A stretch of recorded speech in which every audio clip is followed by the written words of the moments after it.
special meeting. We do not have a guest speaker today, but we do have a statement from Internal Affairs Office, so I invite Secretariat Ready to the floor.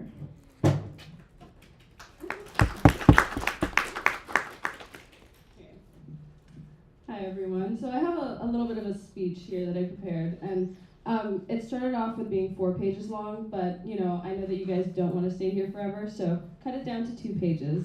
But I'm Rachel, and I know that most of you know me as Secretariat Ready with the countless motions that I have to move. But I can't believe that we're already sitting here at our last assembly today.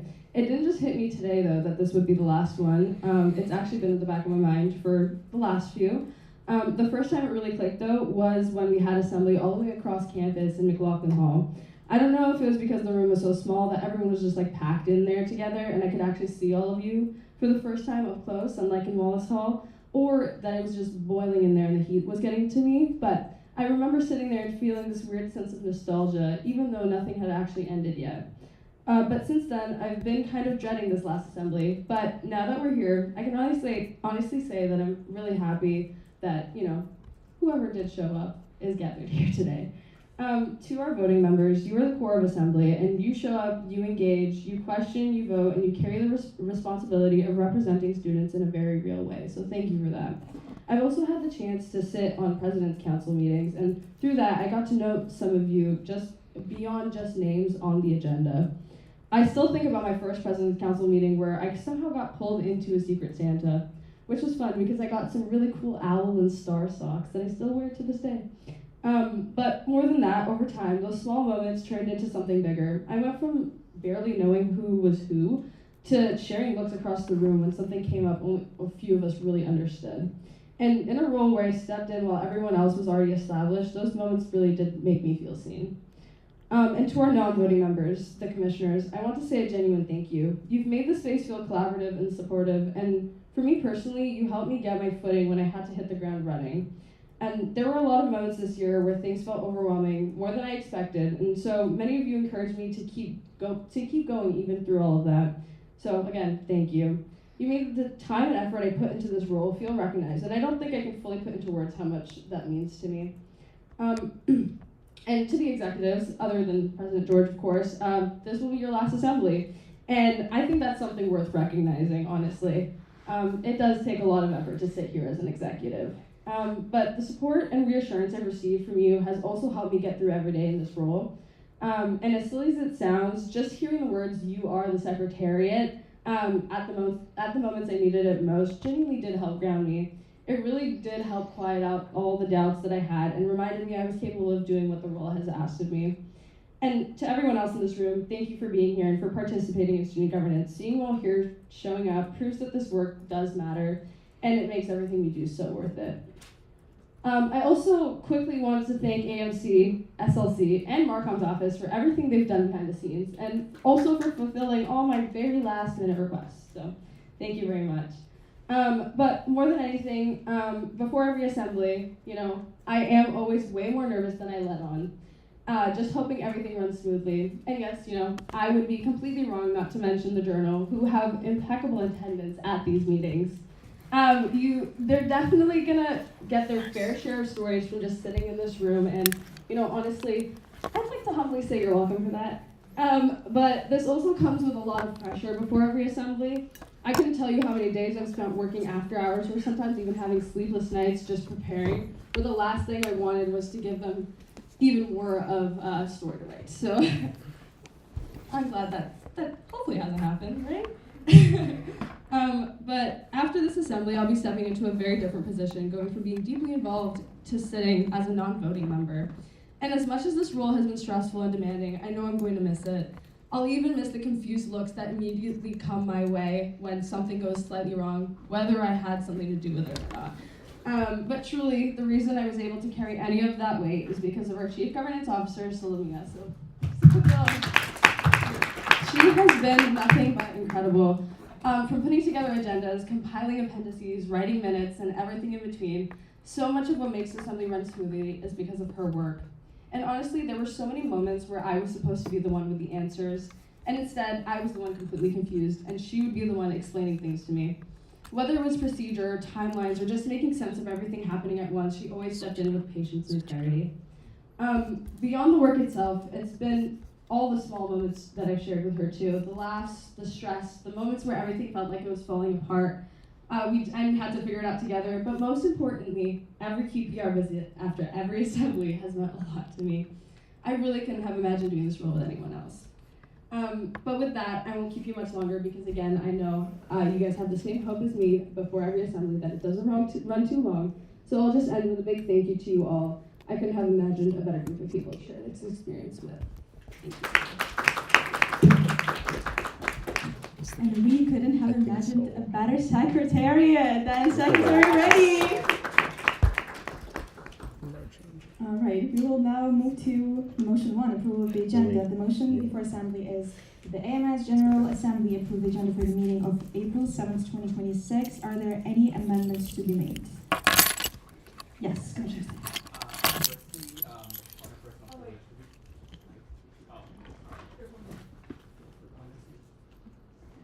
Hello, Commissioner Sai.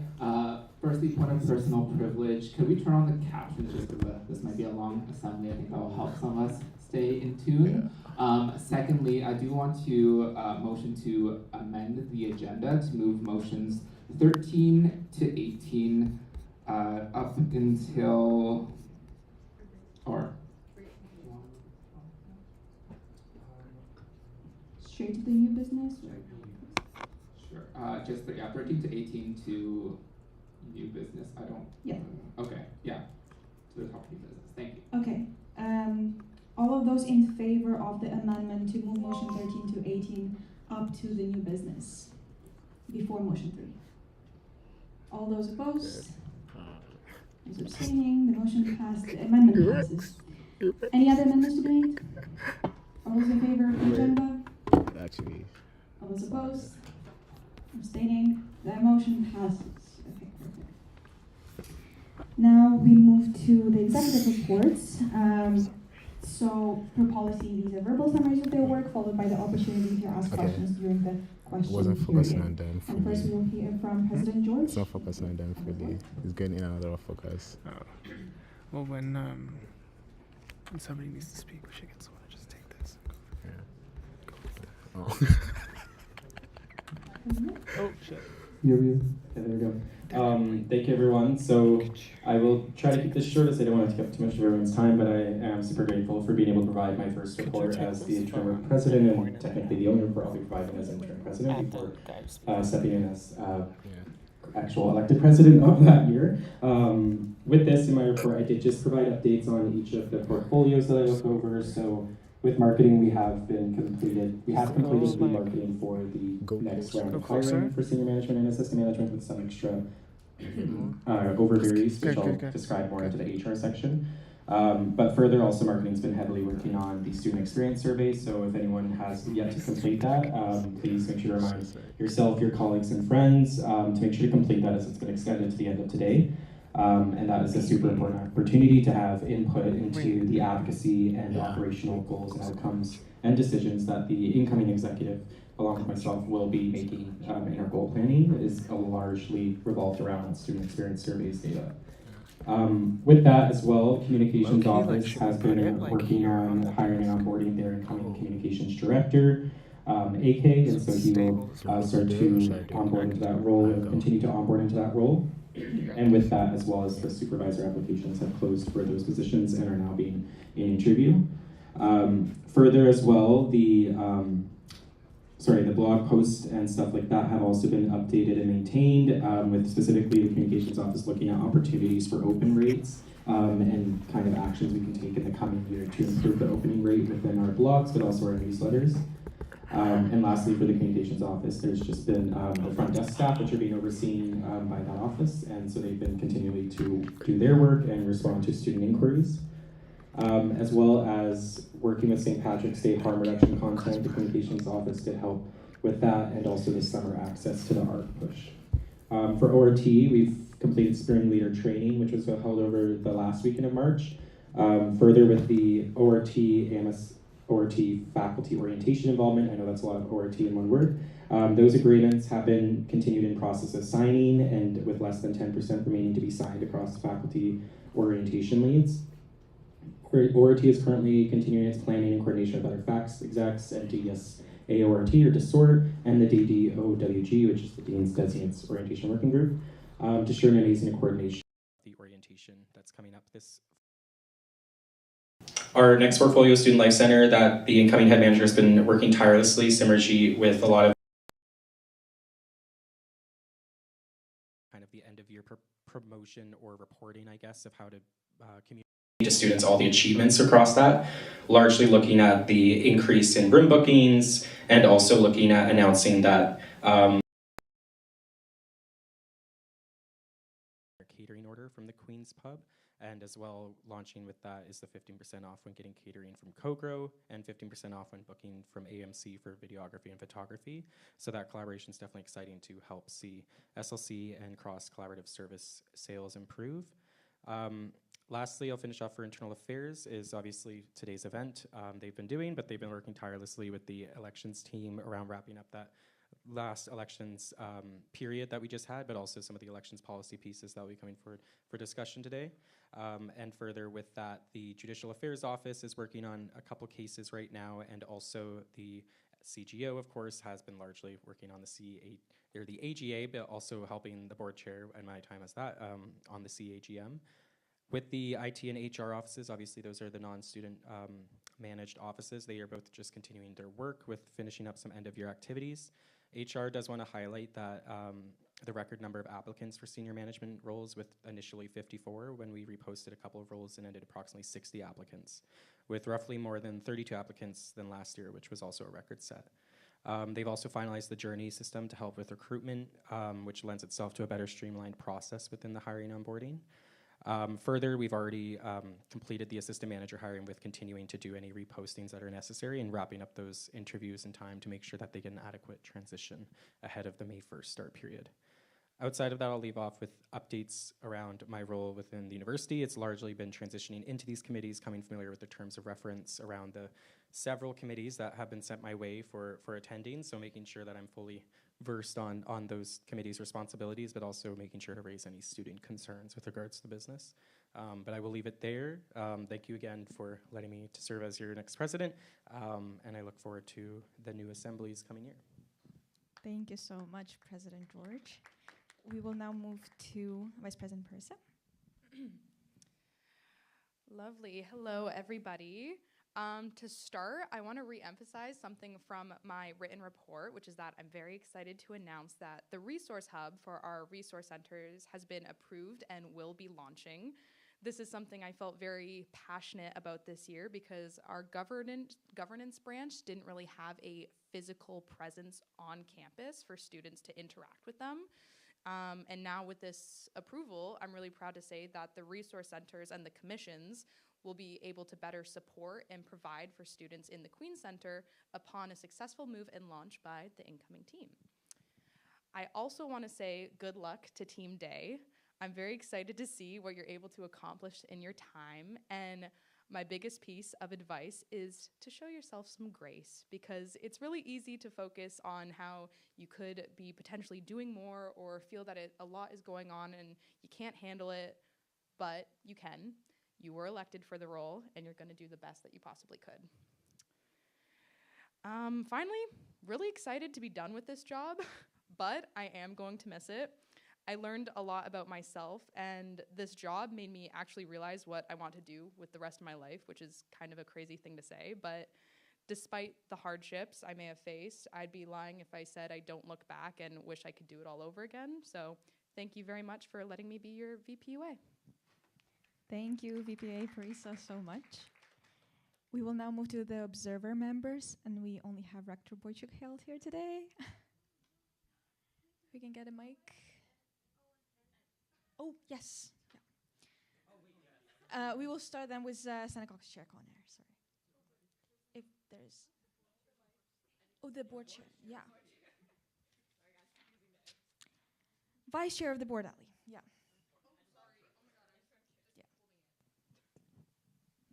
Hello, everyone. Yes, thank you. I am here as interim chair of the board, so thanks everyone for allowing me a quick moment to speak. So I hope everyone's doing well, and I wish you all the best entering exam season. So grateful for the opportunity to step into the role of the chair and support the board through this transition period. A couple of things I'm just gonna pull out of my report, as you may see in a whole. So just a couple of things. A recent regular board meeting happened on March 26th. The board covered a number of key governance and operational matters, included introduction of incoming board members, governance policies, discussion of a recent AMS events policy, and review of board evaluations, as well as formal notice regarding the transition in the role of chair. Our final meeting of the current board will take place on April 12th, 2026, at which time the election of the next chair and vice chair will occur. Committees of the board are also wrapping up. They're in their final phase, with most committees having their last meeting this week, as well as having shadowing for the incoming board members to just help them in that role of transition. Our transition manuals have also been complete for a little while, so the incoming board will soon also be looking at those and familiarizing themselves with our processes overall. With that, I would also like to extend my thank you to our outgoing directors, including Samantha Rogers, Alex MacArthur, and former chair, Drayden George, as well as to executives, general manager, and assembly for their support, diligence, and commitment. It has been an eventful year, and we truly appreciate, on behalf of the board, the care, commitment that assembly has shown and required through the steadiness and thoughtful governance. As always, if there's any questions, feel free to reach out to board chair's email or board vice chair's email. I'm always happy to connect. Thank you. Thank you so much. We'll hear from you later as well. Yeah, Seneca. Hello. Okay, good evening, AMS Assembly. This is my last assembly, and I don't think I'm not going to come back to AMS Assembly from what I understand, unless I'm ever chair again, which would be too long in my PhD, to be honest. But the only thing I need to add to my report is that we're going to have elections for our chair soon this month, and I am very excited to see who represents Senate at AMS Assembly next year, and thank you so much. Also, I do hope that in my new role I get to continue my collaboration with AMS executives and AMS Assembly as well. So thank you so much for this opportunity to be here. Thank you. Rector Bojuk-Hale, you have the floor. Hi, everyone. It's crazy to be at the last AMS Assembly of the year. I was talking to someone recently, and I think this is the 4th year of assembly I've been a part of, going into number 5. Yeah. So in addition to my written report, I would like to highlight that we had the Tricolor Award reception last week, 2 weeks ago. Yeah, sometime in the last couple weeks, and it was a great success. It was wonderful having alumni back. We had a Tricolor Award recipient from the 50s come, which was amazing, and the Tricolor Award Selection Committee, which some of you are on, was great to see you there. I also wanted to highlight that in response to a very apparent need for more study spaces on campus beyond our libraries, I had been working on a couple different proposals. One was to the Student Life Center to open up the Polson Room, and that did not work out because of their current model. Maybe in the future we will get it done. So instead, I just purchased a few days of bookings, and it was really awesome to see that room full for those study periods. And the second proposal we worked on in my office was to the university to open classroom spaces, which they have done. So if you walk into a building with a classroom that's not being occupied, you're welcome to use it. A reminder that the deadline to apply to graduate is April 30th. I would do that ASAP if you haven't already, to make sure that you don't have any outstanding credits. And this summer, my team's going to be working on the next Student Leader Development Conference. So if you attended last year and want to provide any comments about suggestions or improvements, or if you are going to be a student leader in the fall and have anything that you really want to focus on in that conference, please reach out to us.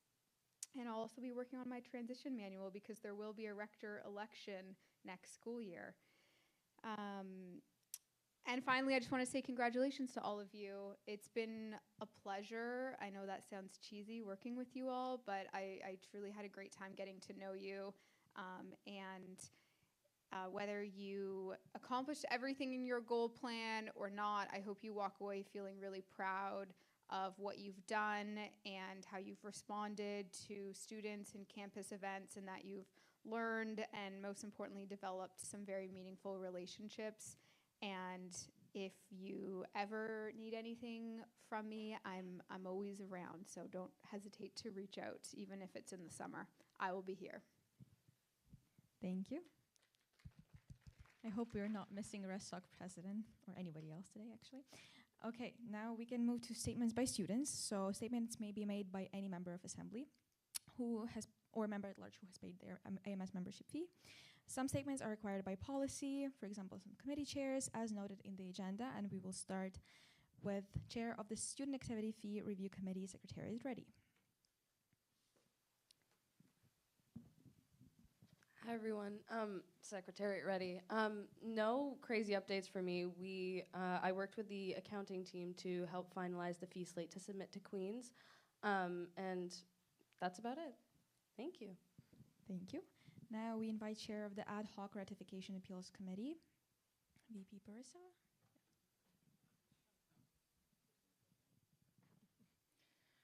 Hello, everybody. So the Ad Hoc Ratification Appeals Committee reviewed 6 submitted appeals regarding decisions made by the Club Advisory Committee for the winter 2026 ratification period. After an impartial evaluation of each case, the committee found that no appeals warranted action. However, a discussion was had regarding the process and how to better allow clubs to make a case for their appeal by allowing them to be invited in person to speak with the committee about it, as long as time allows. So it's recommended for the incoming team to pursue this in their procedure. Thank you. And lastly, we have the Chair of the Equity Advisory Committee, Commissioner Sai. Hello, everyone again. Commissioner Sai. I really don't like how this is structured because I would like to see all of your faces, so I'm going to do my best to be halfway. So my updates, Equity Advisory Committee did meet in March. We went over the Faculty Equity Scans final report. The next step on that is bringing it to President's Council tomorrow. And then it was also informally received by the Senate Educational Equity Committee for next year's team to continue lobbying and discussing with the university. Another update is regarding the Assembly Culture and Equity Survey. Given the timeline of it being open just a few weeks ago, we were unable to finalize the report and data from that. As such, it's still open for additional comments, so I recommend, even if you're taking a minute or two now, to provide commentary as to your experience in Assembly. I think that will provide a lot of great insight for next year's team to make this, where possible, a more welcoming and inclusive space for all. I'll be talking more about the Recognition Policy Review Report later, as well as the Equity Progress Report. The last comment I will say is thank you so much for the folks who were a part of the committee this year, including Prem, Claire, and Piper. I think there's just one of you here, but there's been an incredible amount of engagement on this committee this year, and it really shows how needed it is. We always manage to reach the full hour and sometimes go a bit over that. So I'm really excited, and to my incoming, I'm excited to pass on this committee to you as well, because it's definitely a fun one. Thank you so much. And now at this time, the floor is open for statements from any other students. Are there any statements to be made? If not, I'll make a statement. I'll use this time. I'll also say that it was my pleasure to spend this year with you guys. The things that we've been through this year is, oh God. But the number of positive changes that we've seen within our community is also as impressive. And I just wanted to say that I come from somewhere where many of all of these opportunities were never even heard of, where students at our age and younger must fight for their life and for the very existence of our universities in the first place. And when my country was fighting for democracy in 2014, it was students who went out on the streets. And as a regular student, you could have been expelled from university for saying one thing that was going against administration's ideology. And you could have been killed for asking to change your curricula to be based on your very own values. So it is a privilege to be able to speak your truths, and it is a privilege to have a community of those who think similarly. And it is a privilege to have your rights protected by law and bylaws. And lastly, it is a privilege to be at the tables writing those policies and bylaws. So you have that opportunity and this privilege here within these walls. And as the year comes to an end, take this courage with you wherever life takes you further. Is it outside of the assembly, in your work, or just for those who are staying at the assembly next year? Don't take this work for granted. This little something that you do at the university is actually meaningful. Yeah, we're just like sitting, talking, yapping, but it does inspire some people, and it does inspire a lot of people. So keep that in mind, and good luck with your endeavors. And thank you so much for having me as a CGO this year.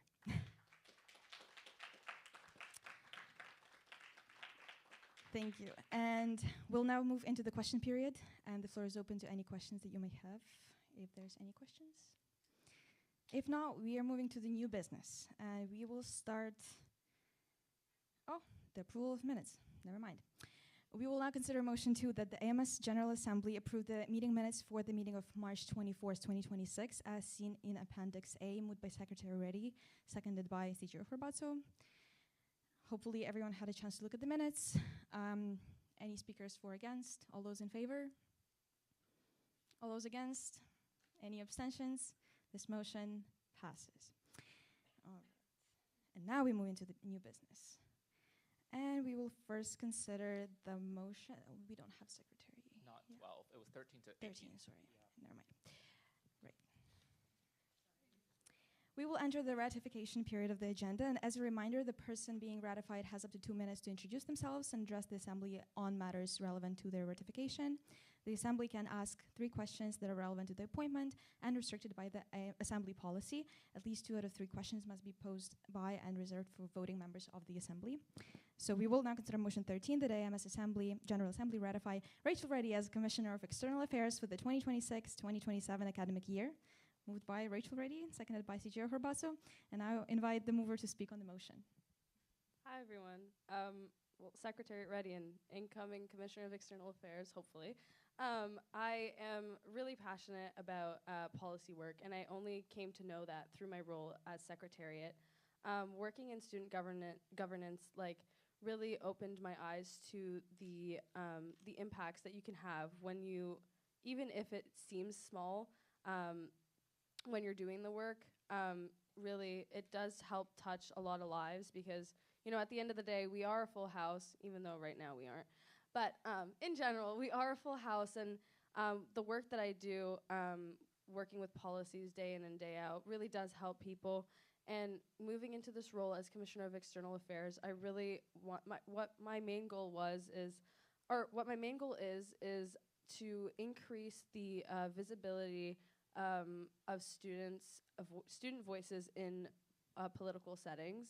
I think that policy work and knowing your rights and your laws and how that affects you as a student and even as a person in a community is very important. And I think that right now, as it stands, people aren't aware that they can have an impact in their communities, they can have an impact in their governance systems. And my goal this year is to really bring those systems to the students so that they can have their voices heard and so that they don't feel like alienated from these systems that directly impact them. So that's all for me. Thank you. Thank you. Are there any questions for incoming commissioner here? Come on, guys. Yeah, maybe first. Which level of advocacy are you most excited for? Municipal, provincial, or federal? That is a great question. I am most excited for municipal level because we will be hosting the elections in the fall. And so we'll see a bunch of counselors, having boothing. We'll do some boothing with the counselors and also, be able to hopefully host elections in City Hall. So that would be really fun. That sounds exciting. Any other questions? Yes. What's your favorite fruit? My favorite fruit has to be mangoes because they are very juicy. Good answer. Thank you. That must go into journal. Okay. Any other questions? Yeah, President George. Hey, Rachel. Given drawing from previous CE experience, the Housing Resource Center falls under the portfolio. Given we are still in a increasingly harder housing crisis, specifically with the recent announcement within the last year and a half from Kingston about us being one of the most expensive, if not the most expensive student community, I believe, across Canada for housing. So I guess in the HRC's role, what do you see helping students, whether it's resources or advocacy? Well, I had the lovely opportunity to attend the Community Development Summit that was hosted by the current CEA, Adlira Balai. And I had the opportunity to speak with Councillor Glenn, as well as MPP Ted Chu. And in those discussions, alongside other important members within our community that do represent students in the housing sector, I've had the chance to talk to them and really bring to light a bunch of student concerns, not only that come from me and those around me, but things that I hear online or even read on Reddit. Because at the end of the day, it's students find whatever means they can to share their opinions, and whether it is a source that seems uncredible, it's still important to bring these voices up to the people that have an impact. So for the first steps, I did talk with them and kind of bring these concerns up to them, and also some suggestions, as well as took some advice from them on what I could do as a student at the university that does work in a student government, and see the connections that I can make and the initiatives that I can start in order to make a difference and help students. And so for one, I know that within this role, I will be developing more resources for students to understand how to face their landlords, especially when it comes to housing, because landlords love to take advantage of students. And, I have heard about people having mold in their houses, having their rent prices increased, and they don't know how to fight back. So giving them a toolbook where they can, honestly learn what they can do and what they can say against those landlords that are trying to take advantage of them is really one step closer to making housing something that is easier to tackle for students. Thanks. Thank you. That would be it. Now we would like you to step out the room for the deliberate discussion and voting,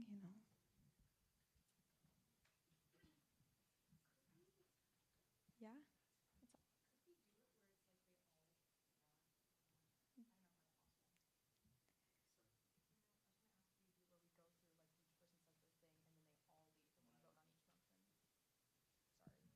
Yeah, point of information, I guess, or yeah. Can I suggest that Yes. the assembly accept that we will go through with the regular kind of process of clapping and them coming back in and stuff after. Yeah, I guess that would keep it all separate though. I guess so. Yeah, I think just Yeah, for we will keep it separate. purposes. Yeah. No worries. All right, so I'll call the question. That the AMS General Assembly ratify Rachel Reddy as a Commissioner of External Affairs for the 2026-27 academic year. All those in favor? All those opposed? All those abstaining? This motion passes. I invite the incoming Commissioner of External Affairs, Rachel Reddy. Congratulations. We move to motion 14. That the AMS General Assembly ratify Caroline Ding as Commissioner of Clubs for the 2026-27 academic year. Moved by Caroline Ding, seconded by Secretary Reddy. And I now invite the mover to speak on the motion. We're all trapped. Can you run it? Oh, wait, never mind. Hi everyone, my name is Caroline. I'm really excited to be the incoming Commissioner of Clubs for the next year. I'm stepping out of a role currently as a head manager of the AMS Food Bank, and I'm really grateful for that opportunity to be able to grow as a person. I'm really excited for all the things that can happen in this new role as Commissioner of Clubs. I was previously under the VPOP's umbrella, so going into this role under the VPUA is definitely a new change. And I'm really excited for this new change and for all the things that I'm going to learn in this role as like a leader and as a person for myself. I've been through many different clubs in my first and second year, and I realized that clubs are an integral part of this Queen's campus culture, and I'm really excited to work with so many different clubs, ranging from different cultural clubs to professional clubs to all the clubs that do equity work. And I'm really passionate about continuing to amplify the impact that these clubs bring to campus, especially since clubs is like where many individuals find friends, especially with those with shared interests and feel included into campus. And yeah, I'm just very excited to support emerging student leaders from clubs, helping support that process of becoming, and also just everything else that comes with this position. Hey. Thank you. Same process. Are there any questions? Yes, Secretary ready.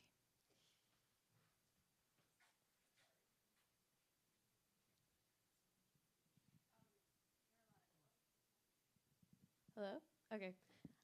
Caroline, I was wondering if you could be any fruit, what fruit would you be? I would also be a mango so that we can grow together on the trees. I love that answer. Thank you. Thank you very much. Any other questions? Yes.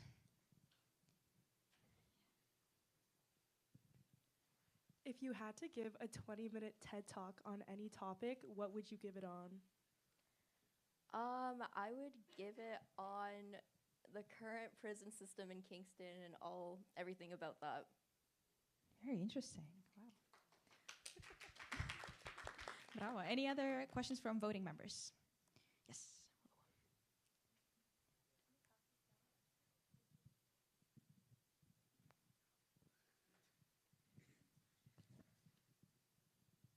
Hi, Vince Tamayo, MSOC rep. I guess my question for you would be, what would you say would be like your biggest goal next year as clubs, commissioner of clubs? Yeah, I would say I have like two main goals. I think first is like trying to continue and amplify like transparency and accountability and affordability within my role. But also like with that, I was like thinking about maybe for every month we could have like a different club theme where we book out like different booths in the arc where it's like, for example, in September, it could be like the Indigenous Remembrance sort of month. And then, for example, upcoming in February could be like Black History Month. So sort of like clubs who kind of follow that theme can like showcase their work and like kind of showcase any message that they would like. So every month I would like say there's like a different theme, obviously working with SLC to like facilitate these bookings. But yeah, like just amplifying kind of their message and voices. Thank you so much. Now I would ask you to step out of the room so that we can welcome you back if we do pass the motion.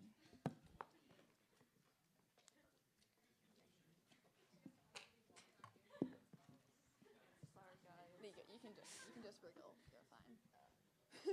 Sorry. All right, we'll now consider the motion 14 that the AMS General Assembly ratify Caroline Ding as the Commissioner of Clubs for 2026-27 academic year. All those in favor? All those opposed? All those abstaining? Wait, I'm counting. This motion passes. Let's welcome back our new Commissioner of Clubs. Caroline, come back. Yay! Perfect. We'll now consider motion 15, that the AMS General Assembly ratify Alexander Wongma as Commissioner of Environmental Sustainability for the 2026-27 academic year. Moved by Alexander Wongma, seconded by Secretary Reddy. And I now invite the mover to speak on the motion. Hi everyone, I'm Alexander. I'm currently the Chief Electoral Officer, and this position is a pretty big shift, going from governance to the CES. I'm very passionate with sustainability through my club, the recently ratified International Forest and Environmental Development Club, and through this capacity as a Chief Electoral Officer, I think there's a lot of translatable skills, notably that I've worked with a lot of faculty societies and student groups. I think these connections are very valuable because I seek to work with a lot of faculty societies to ensure that sustainability is embedded in systems. System work is and optimization is really important for me, and I want to make sure that sustainability is not something that students have to go out of their way to to practice. For example, like the collective closet, through green innovations. These are fun stuff like retrofitting, as well as thrifting are activities that students enjoy, and it happens to also be sustainable. So making sure that sustainability is ubiquitous with everything we do is a priority of mine. I'm also really excited to do the Sustainable Futures audit in March with the principal's office. I'm interested in working more with the principal's office with curricular integration of sustainability. And also, I'm really interested in working with the community gardens over the summer. Thank you. Are there any questions? Yes, VP Person, please. Is there another mic here? No? Where's the second one? Okay. Just behind you.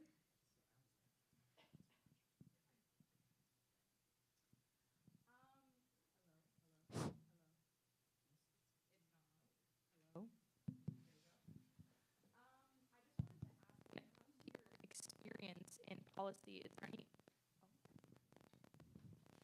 This one works much better. I want to ask, with your experience in policy, but then stepping into this new role where you interpret or more so, help draft and review policy, is there any specific policies you might be interested in pursuing, creating, or anything like that in your new role of the Commissioner of Environmental Sustainability?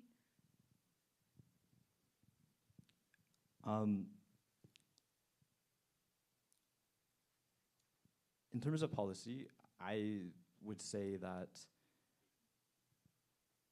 I'm more so interested at this time of interpreting policy, particularly looking towards expanding the budget for the CES through the through grants, such as getting a student fee possibly increased.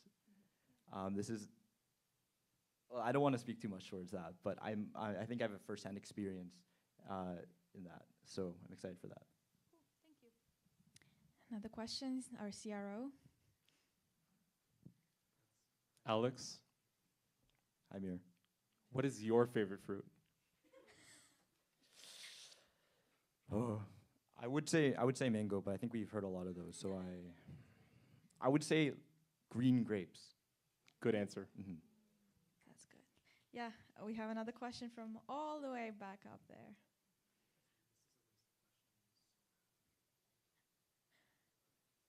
Uh-oh. What's your favorite vegetable?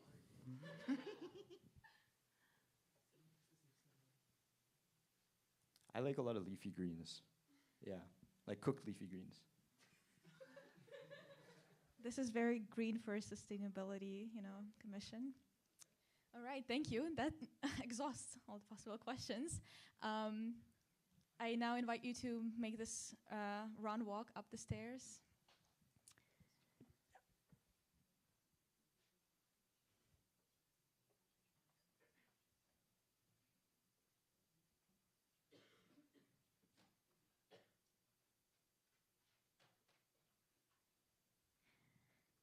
And we will now consider motion 15, that the AMS General Assembly ratify Alexander Wangma as a Commissioner of Environmental Sustainability for the 2026-2027 academic year. All those in favor?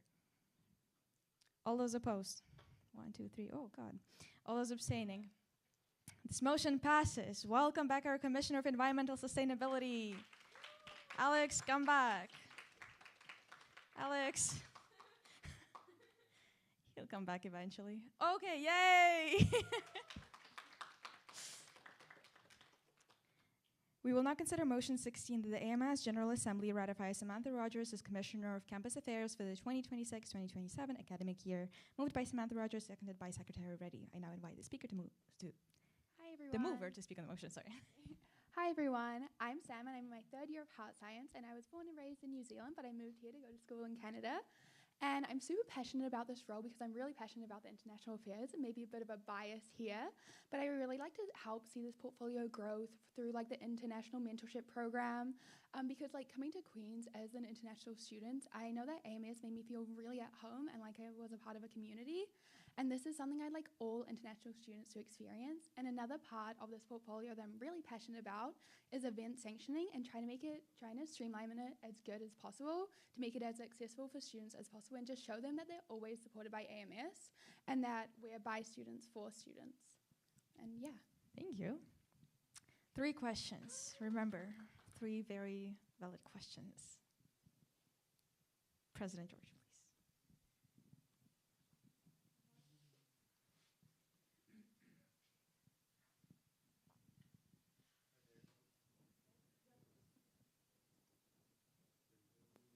Hello. Okay. Hi, Samantha. Nice to see you outside of board. But for my first question is around, obviously, the International Affairs Office was reached, or International Affairs Center, should keep my words correct there, has been recently established within the last about 15 months.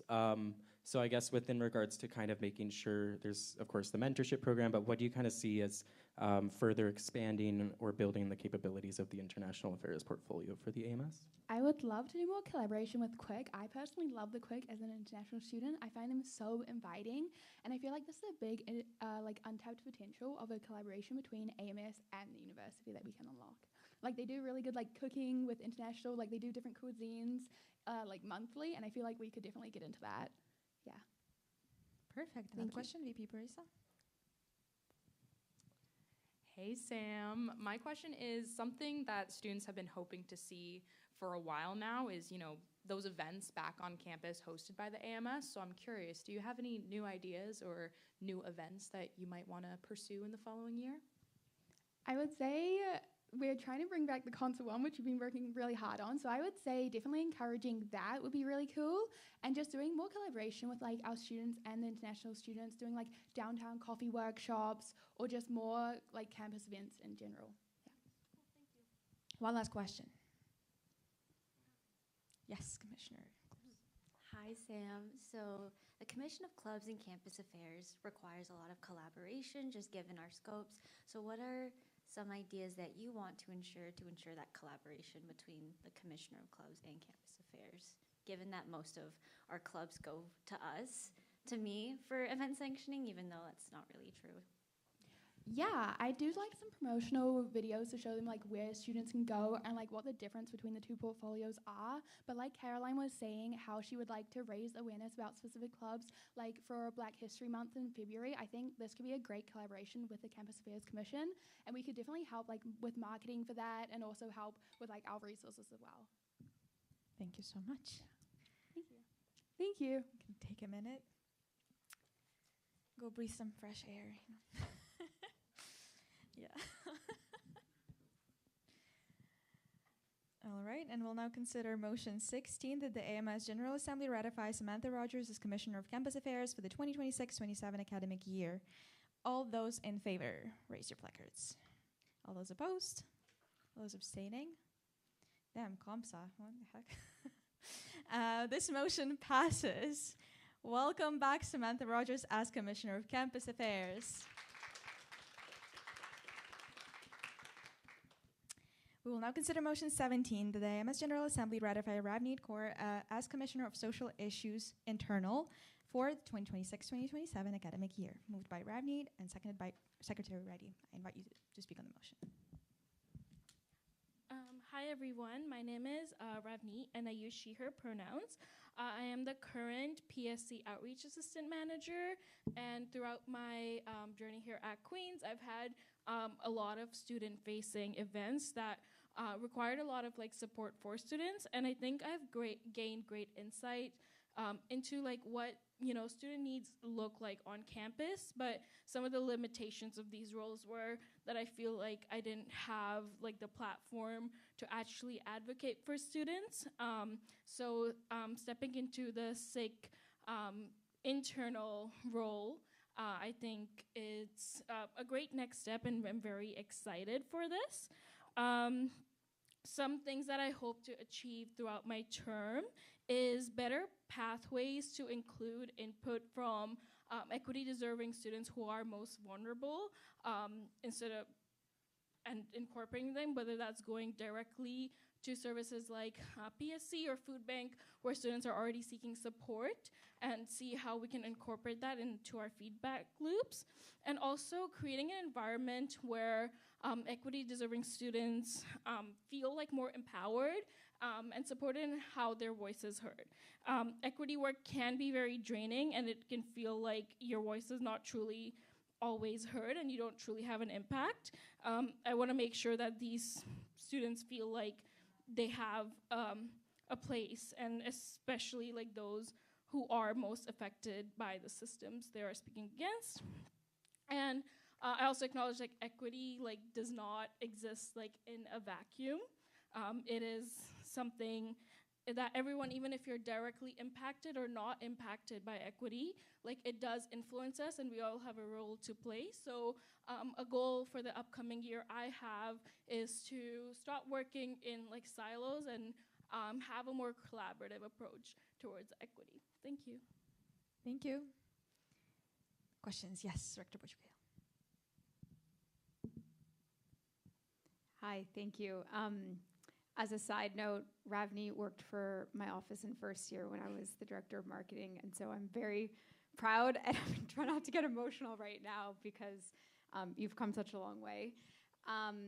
My question is, the social issues commissioners sit on a lot of committees, and I'm wondering if there's one committee in particular that you're looking forward to being a part of. Yeah, for sure. I'm really, I think a personal like passion of mine is when it comes to accessibility.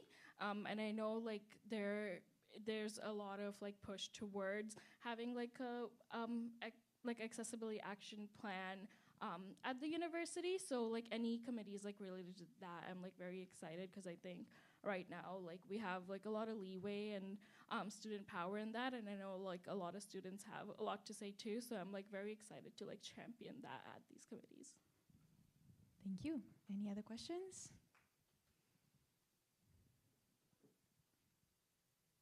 Come on, guys. Yes, Vivi Parisa. I feel like it's time. What's your favorite fruit? I don't want to be boring, but also mango. It's like it's one of my, I guess we found something that like binds all of us together. Oh, that's very except cute. Edward. One last question. No? What's your favorite vegetable? Controversial, but broccoli. Not controversial. I love broccoli. All right, thank you so much. We'll now be considering a motion. And motion 17, that the AMS General Assembly ratify Ravni Kaur as Commissioner of Social Issues Internal for the 2026-27 academic year. All those in favor, please raise your placards. All those opposed? Any abstentions? This motion passes. Welcome back, Ravneen, as the Commissioner of Social Issues Internal. And now we will consider motion 18, that the AMS General Assembly ratify Ishal Ali as Commissioner of Social Issues External for the 2026-27 academic year. Ishal, you can speak on the motion. Hello, everyone. It's me again. It's wonderful to be able to speak on this, so I'm excited to potentially be entering the role of Commissioner of Social Issues External. For me, many of you probably didn't know me until midway through this year, whenever you saw my face a lot more. But really, truthfully, I've been with the AMS since first year, summer of first year, through the board of directors. And although that's a very different role from the one I am now entering, a lot of my personal work, if you know me outside of the AMS, is related to equity. I've been able to partake in a lot of research. I've been able to, in my hometown, implement a lot of equity initiatives. And as well as throughout my other clubs and places on AMS's campus, I've been able to collaborate a lot through those. And I feel like for me, entering a different sphere from corporation to society is very exciting. And I look forward to strengthening a lot of that work that is done for the Commissioner of Social Issues External, working alongside Ravneet, of course, as Commissioner of Social Issues Internal. and working to create a bit more of a strategic framework for external, the way we collaborate, hold events, initiatives, as well as a big emphasis I'm hoping to imply is on education and strengthening that portfolio within the Commissioner of Social Issues External. So yeah, thank you. Thank you. Any questions? Yes, Secretary, ready. I feel it's only fitting we ask you what your favorite fruit is. Okay, so I swear I'm not copying anybody, but whenever this question was asked to Secretary Reddy, I was also thinking mango. But I will diversify it a little bit and also say that I really like raspberries. Any other questions? Voting members? Yes. Similar to, I guess, the question to SIC internal, SIC external does a lot of collaborations, whether that's with student clubs, with university partners, and also among the commissioners as well. Is there one specific collaboration that you're most excited for? That's a hard question. I think there's a lot of collaborations I'm very excited for, but one thing that hopefully also through the education aspect of the portfolio that I'm excited for is a bit more collaboration with student leaders, club leaders on campus, and getting a bit more of the perspective and enhancing that engagement within the external portfolio. That's exciting. Any other questions? No? Okay. We will see you in a minute. And I will now call the motion 18 that AMS General Assembly ratify Ishal Ali as Commissioner of Social Issues External for the 2026-27 academic year. All those in favor, please raise your placards. All those opposed? All those abstaining? This motion passes. Welcome Ishal back as the Commissioner of Social Issues External. Okay. One thing that I want to suggest right now, if everyone's going to be okay with it, that we consider motion 12 right now so that we are done with the ratification section, and then we take 10-minute break for food so that everyone grabs it and come back very quickly. All those in favor? All those opposed? This motion passes. All right. We will now consider motion 12 that the AMS General Assembly ratifies Zahara Gronewald as AMS Secretariat for the 2026-27 academic year. I now invite the mover to speak on the motion. If there's Or wait, we do need a microphone just because the online for the people. recording purposes. Thank you. Sorry.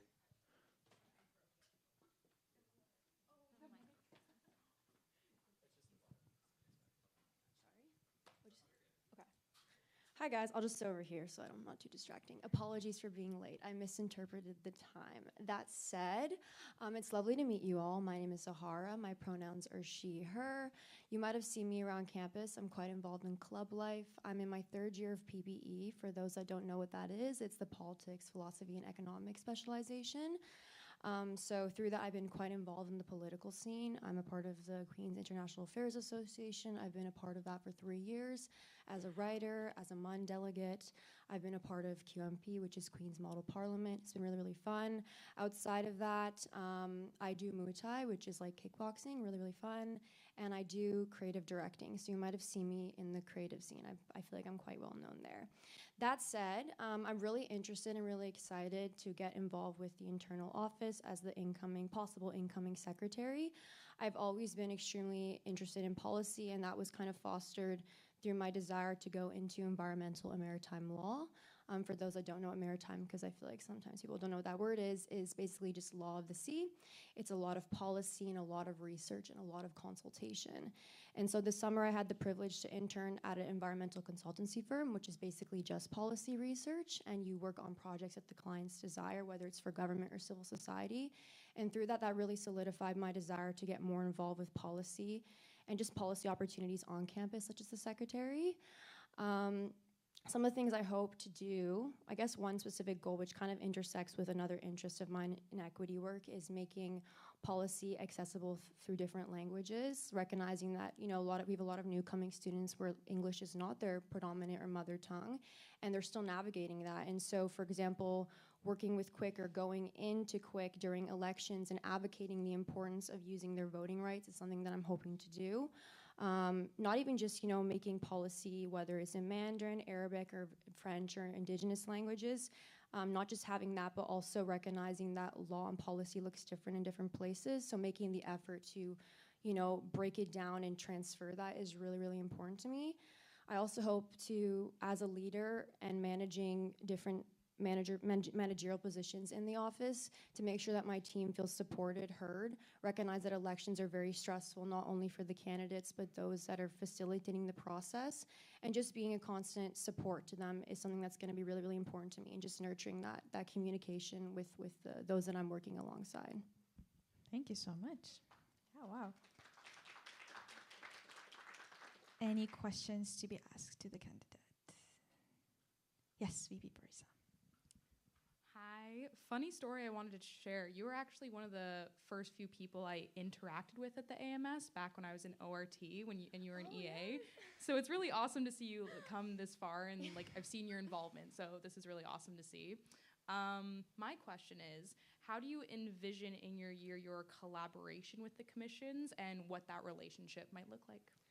I think overall, just we're obviously working alongside each other very closely. A lot of it, my role is interpretation of policy, so recognize that there is kind of that third party, you're kind of in that third party role, and make sure you establish that, but also kind of recognize that you are gonna be fostering interpersonal relationships. I'm heavily interested. Campus affairs, clubs commissioner, they're really involved with club life, and I'm very passionate about that, so I think I will be very much on board and very avid to learn and hear their thoughts. My leadership style is very collaborative, so you'll find that I'm pretty much down to do anything unless there's something that I flag that might not be feasible. Same with the Environmental Commission. I'm really, really excited to work alongside Alex and see how that's gonna grow, especially considering my interests are environmental.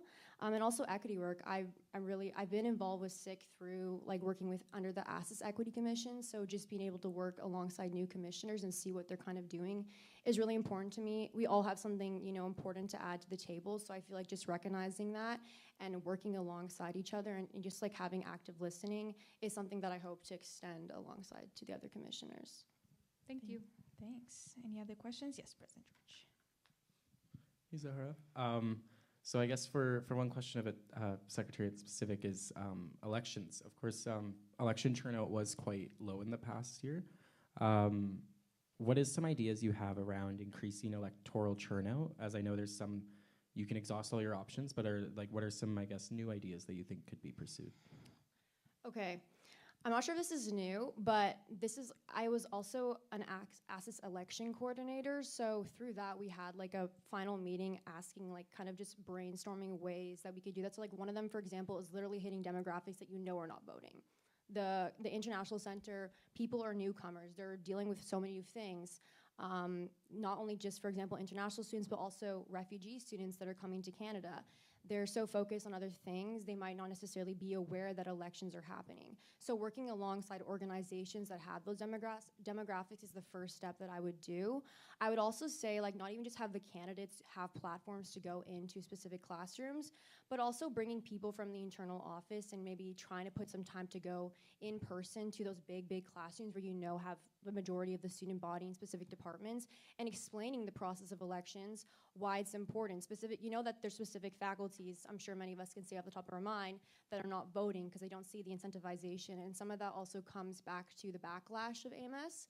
So I think recognizing that and trying to figure out how people think and what they need and what they desire, just literally explicitly putting face and showing them that you're not just over the email, over Instagram, can go a long way because you're physically there so they can ask you questions.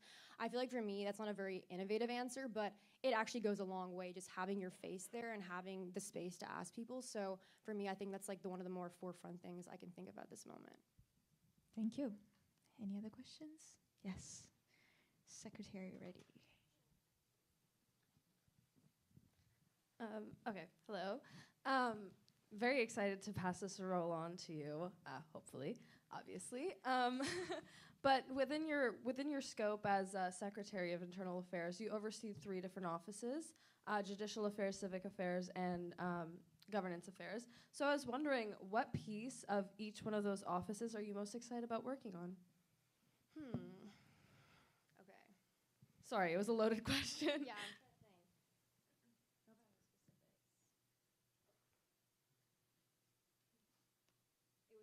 Okay. Okay, well, one of them obviously is elections, right? So that one, I'm very passionate about elections. It's actually one of the only areas that I feel like is the most forward-facing to ensuring, well, I mean, it's a democratic process, right? And votes go a long way. So making sure that students feel like their votes count and making sure you're getting the most in turnout is really important. So I'm really excited to work alongside the incoming person, which I have not hired yet, but the incoming person to figure out ways we can do that, because it really ensures, by having more voter turnout, I recognize that that ensures that those that are voted in, the student body feels like it's justified and that their vote counts. So recognizing that's a very important process. We are democratic, and just making sure that people are using their voting right is really, really important. I would also say that's under governance, but for civic or judicial, like honestly, a lot of those, for example, non-academic misconduct cases or concerns over email sometimes can be a very emotionally charged, because it is very stressful for the individual reaching out to you. So I feel like recognizing that and recognizing the privilege that you have in this position to help this person, the interpretation of policies and those you're working alongside can go a long way to either hindering or amplifying that person's ability to navigate that process. So for me, I'm just excited to help people. Ultimately, I feel like it's a fun way to do policy, but you're also helping students and helping commissioners. So I think overall, I'm just excited to see the people that I'm going to work alongside, see where their strengths lie, their personalities and their interests, and make sure that their goals also within their own role are fulfilled as well. Thank you. That was great. Actually, I'm going to ask one more question. What's your favorite MUN format? Is it like Crisis, GA, or? Crisis. Crisis, okay. Okay, we'll see you in a second then. Thank you. And we will now consider the motion 12 that the AMS General Assembly ratifies Zahara as AMS Secretariat for the 2026-27 academic year. All those in favor, please raise your placards. All those opposed? Any abstentions? This motion passes. Welcome back, Zahara, as the Secretariat for the 2026-27 academic year.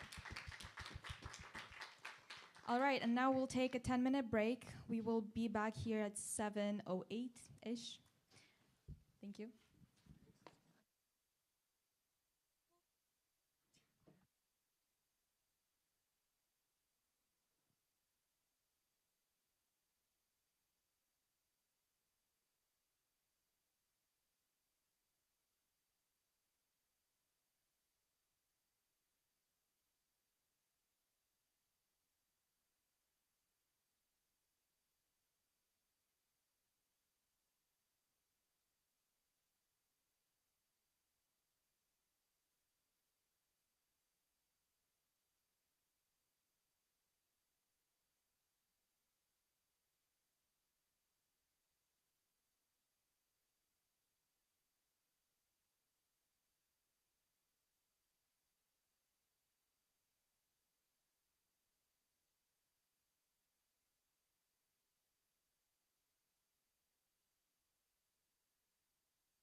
Hey guys. Oh wow, okay. We'll just take like 2 minutes to sit back and take our food, and I guess we can mingle in our seats so that we can start earlier and finish earlier. Thank you.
All right, everybody. We will be starting now. We will be continuing with the new business. Just take a second to relocate yourself back into your seats. Finish up grabbing your food. Okay.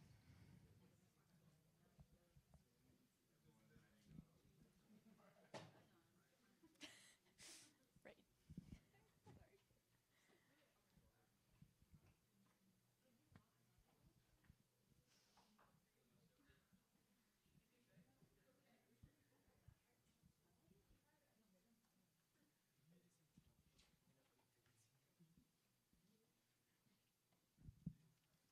All right. We will now consider motion. Ooh, did it so well with all this. Motion number 3, that the AMS General Assembly receive the 2025-26 AMS Civic Report as seen in Appendix B, moved by Secretary Reddy, seconded by CTO Horbato. I now invite the mover to speak on the motion. If we have any mics here to the left. Yeah, thank you. Hello, Secretary Reddy. Just refer to Appendix B for any updates on the civic affairs of the office. But right now, as of now, we are currently updating the elections and referenda policy, and also making plans towards actually improving the processes and compiling a report for the future team to work on. Thank you. Thank you. Any questions? Any debate for or against? No. All those in favor, please raise your placards. All those opposed? Any abstentions? Thank you. This motion passes. We will now consider motion number 4, which is a motion that the AMS General Assembly receive the 2025-26 AMS Awards Committee's report as seen in Appendix C, Moved by CJ Horbasa, seconded by Secretary Reddy. To say a few words on this, we did have a very successful awards period this year. Congratulations to everyone. You may see their names in the report, in the appendix. We also had an amazing awards gala on April 1st at Isabel Bader. So thank you, Commissioner of Campus Affairs, for organizing it. It was very, very nice and very well organized. And yeah, that would conclude the statement. Any for, against, in terms of the motion? All those in favor? All those opposed? This motion passes. We will now consider motion number 5, that the AMS General Assembly approve an extension for the release of the 2025-26 Consolidated Equity Summary Report until the May 2026 Assembly. Moved by Commissioner Sai, seconded by VP Parissa. If you want to say a few words.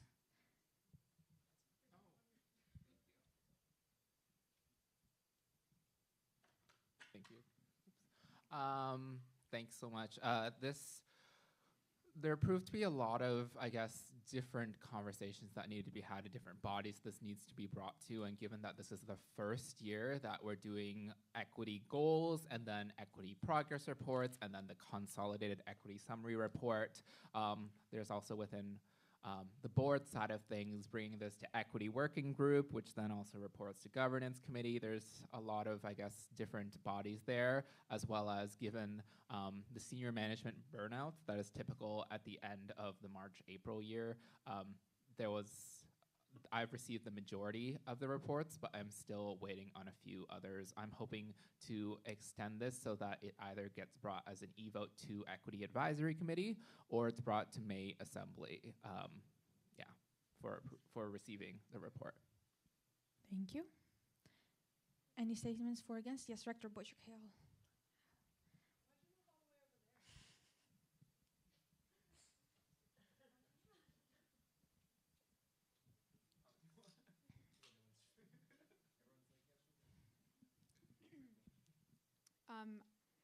I have two questions. One, you said that it's either going to be brought as an e-vote to Equity Caucus or to May Assembly. Which one?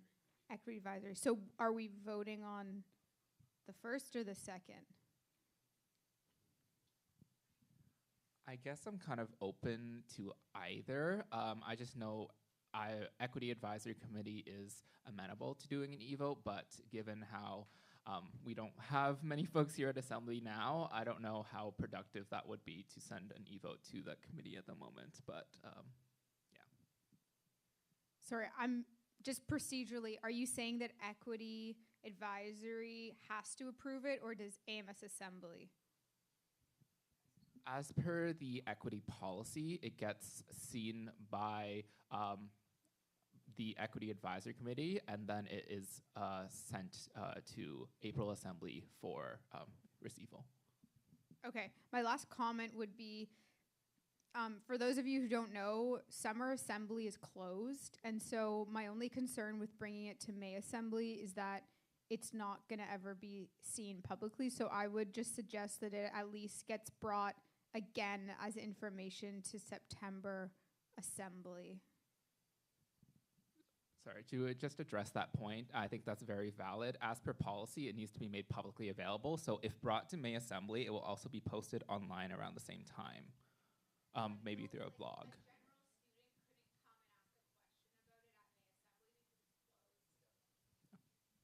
Yeah, I think just to add on to that, I think we can make sure to have it noted in the September agenda to have a specific discussion topic on it, just to follow up on it, and then as well as making sure that post the summer assemblies is to properly ratify the summer assemblies business at the September assembly, also to allow for any business happening there to be questioned as well.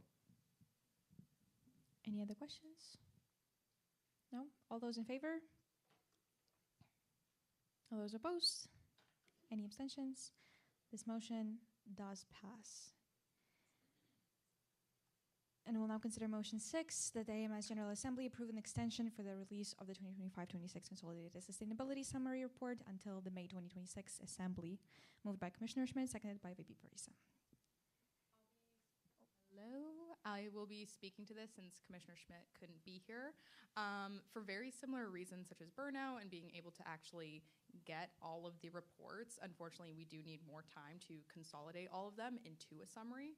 So we're just hoping to have that done by May 2026 Assembly, but as noted, this would then be ratified by the September Assembly so people could bring their questions or thoughts there. Thank you. Any other concerns, questions? All those in favor of the motion that the AMS General Assembly approve an extension for the release of 2025-26 Consolidated Sustainability Summary Report until the May 2026 Assembly? All those opposed? Any abstentions? This motion also passes. Thank you. Would you like it to be recorded? Okay. We move to motion 7, that the AMS General Assembly approve the proposed constitutional amendments as presented in Appendix D. It was moved by President George and seconded by VP Parissa. Sorry, any questions? Sorry, is just to clarify on the agenda and for the slideshow, it was moved by President George and seconded by Vice President Ruzynski. And I'm okay, speaker, to start speaking on the item. Perfect. So with this, it's pretty procedural from much of the conversations that's happened at the last couple assemblies, but also the corporate annual general meeting where we passed the bylaws respective to this change. And as well as you can see online now under the corporate policies in the Board of Directors Governance Policy Manual is the reflection of the executive discipline, removal, and suspension policy and around the administrative leave process from the corporate's end. So the last kind of tie-up for this to all be sound and clear and make sure from our legal's end is that the Constitution is ensuring that authority is able to be produced by the board in regards to executive administrative leave, suspension, and discipline. This Constitution section just adds under the section Part 4, Section 2 to adjust the wording to reflect suspension and discipline, but then also addition of a section 4.19, which is the suspension of the executive, and then a totally new 4 points or 3 points of language there around the discipline of the executive. For clarity around the process of review, this of course went through the board's governance committee and also the legal team in sense of this was corresponding to a board's request, and specifically that board request was correspondence to the assembly requests.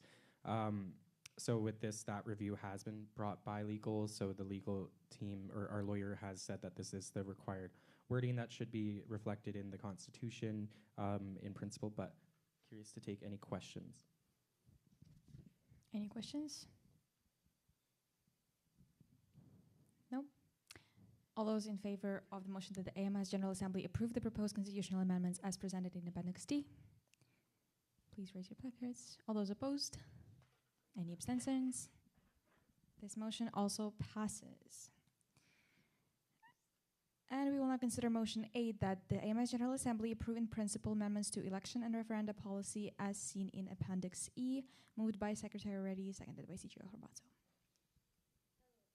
Hello. Hi, everyone. Secretariat Reddy. So throughout my time here as Secretariat, working with the Civic Affairs Office, we have noticed that within the elections and referenda processes, there have been a lot of gaps that need to be filled in terms of transparency, clarity, accessibility, and just overall intelligibility of policy when it comes to interpretation and actual practice of these civic systems. And so within the time here, we have spent countless hours, honestly, preparing and executing elections and referenda, and I thought it would only be fit to actually improve these processes.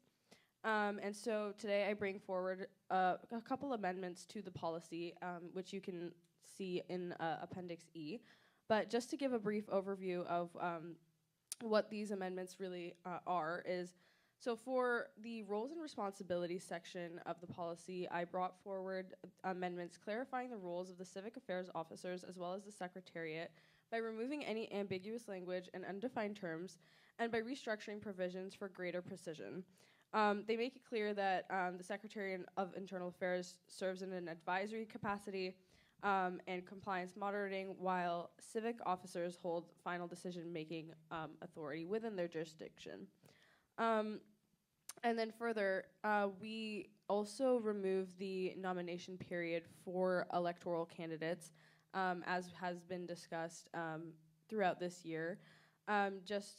These amendments are to reflect what we've practiced this year, what we've discussed in ad hoc elections and civic review committees, as well as to remove the burden from that the nomination period brings for electoral candidates. With the nomination period, it doesn't really serve as much of a filter for these electoral candidates posing their candidature for any exec positions. It doesn't really allow them to campaign what their goals are. Really, all they're doing is going up to students and telling them, hey, this is my name and this is the position I'm running for. And it doesn't really serve as a means of truly reaching the students in a meaningful way. And so we're trying to get them to save their energy for campaigning. And further, with that, we also have some edits to the balloting section of the policy. This clarifies the procedures relating to the method and oversight of ballot randomization. These amendments clarify how ballot randomization is conducted while making the process more practical. So the edits remove more rigid requirements and instead establish a process overseen by the civic officers with the Secretariat. And this keeps the process fair and transparent while reducing administrative burden. Further, we also have some more details on the results section. So these amendments standardize how election and referendum results are reviewed, documented, and communicated, whether it be internally or publicly. The edits introduce a clear review step before results are released, require a standardized report to be used for both record keeping and communication, and set out clear timelines for when results must be announced. They also formally include election reveal night, which was introduced this year, as an option for releasing results and remove any duplicate or conflicting clauses. Further, I also had discussions with the Queen's Journal to establish clearer provisions for communication with the journal, including timelines, reporting formats, and conditions. So these amendments aim to clearly define procedure and expectations for communication with the journal to be applied more consistently from year to year. So the edits introduce clear requirements regarding what information needs to be shared, so candidate information, like the 300-word statements that candidates, both electoral and referenda, have to share with the civic office, needs to go to the journal, as well as any candidate information that comes from electoral candidates prior to ratification assembly. These provisions also highlight the expectations around confidentiality with this information. And then any scattered or overlapping provisions elsewhere in this policy were consolidated into this added section to improve coherence and avoid duplication. Further, there's also the final section that, or final amendment that was brought to the policy was establishing the voter thresholds for elections. As it stands in the current elections and referenda policy, we only have a clear definition of what the sliding scale is for referenda groups and not for elections. So we added a section that kind of explains what the threshold for election candidates are, as well as explaining or defining what abstentions and none of the above options are treated as. And then these provisions really just allow for greater transparency, consistency, and fairness in determining election results.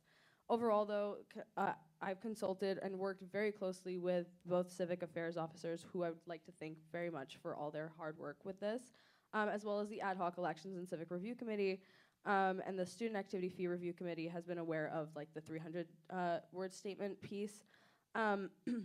And then also we consulted students at large via feedback survey, so we did take that into account. The Council of Order also reviewed these edits and approved them, and then I also consulted with President George, Social Issues Commissioner Sy, and the Queen's Journal in developing these amendments. Thank you. Okay. Any questions to be asked on this matter? Yes, Rector Boychukil. Observing from afar, I see.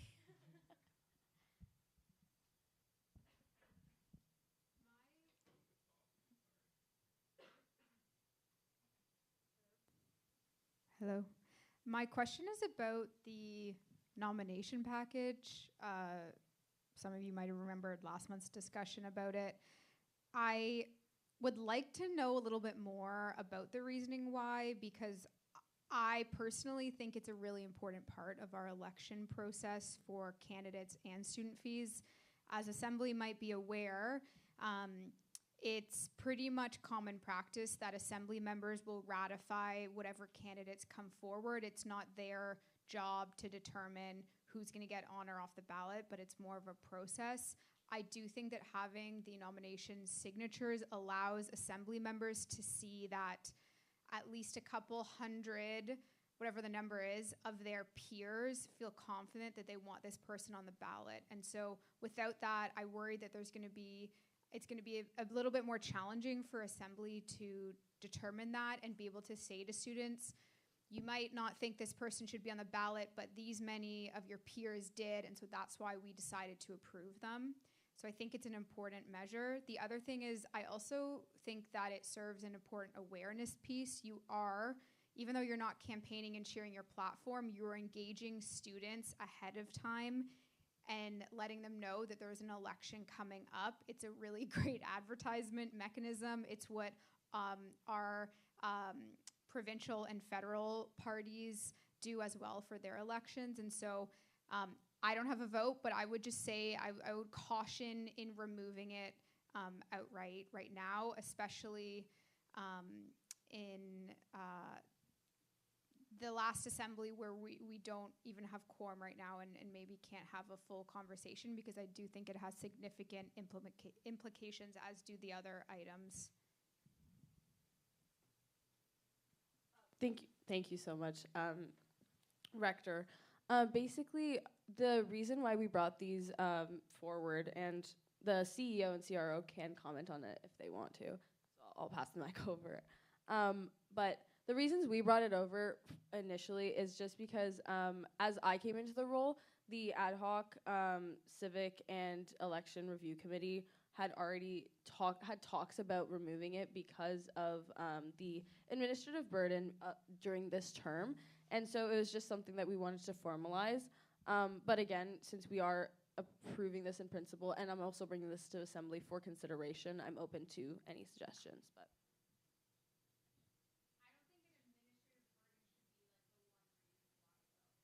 no, I agree with that. Yeah, I agree that like administrative burden definitely shouldn't be the only reason for that. But also, we were just considering it in discussion that when they are collecting these signatures, they already have to go through the validation process in that they're filling out forms and declaring their candidacy. And with that, they are putting in the effort and time to, create their campaign and all that. With the nomination signatures, the reason why we didn't remove them for referenda groups is because with referenda groups, they have a service already established that they are providing to students. And so with that, they already have their social media accounts where they are providing these services, or they have spaces in which they are providing services. And so these nomination signatures show the student population that they are engaging with to kind of tell us that yes, these services, these groups seeking a fee or seeking to renew their fee are actually impacting the student body. And so the nomination signatures allow to see that in action. Whereas with election candidates, it's somebody new, it's a random name that you just see, and then they're not allowed to tell you anything about their campaign. They're not allowed to tell you anything about what their goals are, what they want. And so simply signing a form saying that, yeah, I nominate you without knowing any background on what the person's campaign would be or what they would, thrive for, didn't seem like a valid way to assess whether or not they would be a strong candidate for a position beyond already the thorough validation process and forms that they have to go through. Any other comments, questions? Yes. Is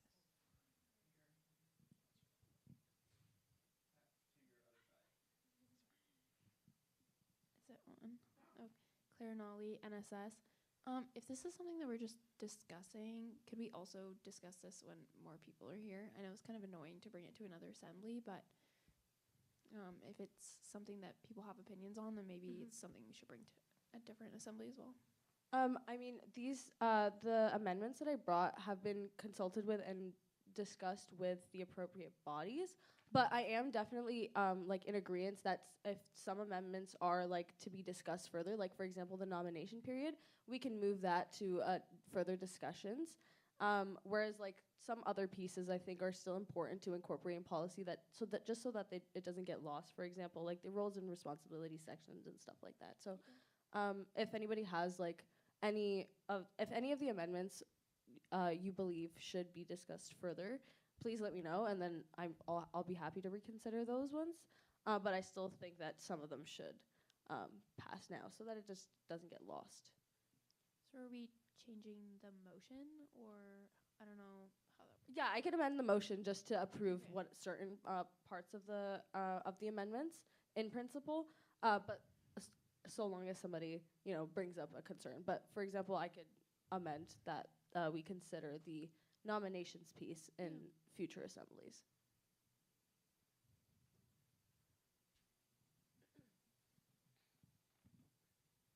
I'll just say I by no means was saying that we have to stop the motion or change it. I don't get a vote. I'm just sharing my opinion. I didn't actually get a chance to read through this. I think it was only added a few hours ago. So if Assembly wants to change something, they can, but I'm not going to get in the way of the whole package itself. Would anyone move this motion for the next assembly, or parts of it, or any even an comments? email? Yes, CEO, has a comment. Yeah, thank you, Nikki. I think it's worth noting that like these amendments are procedural in the sense that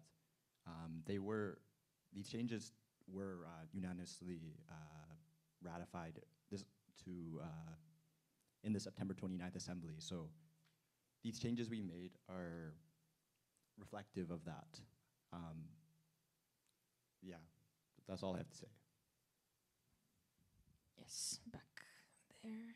Is there another mic? No? Okay.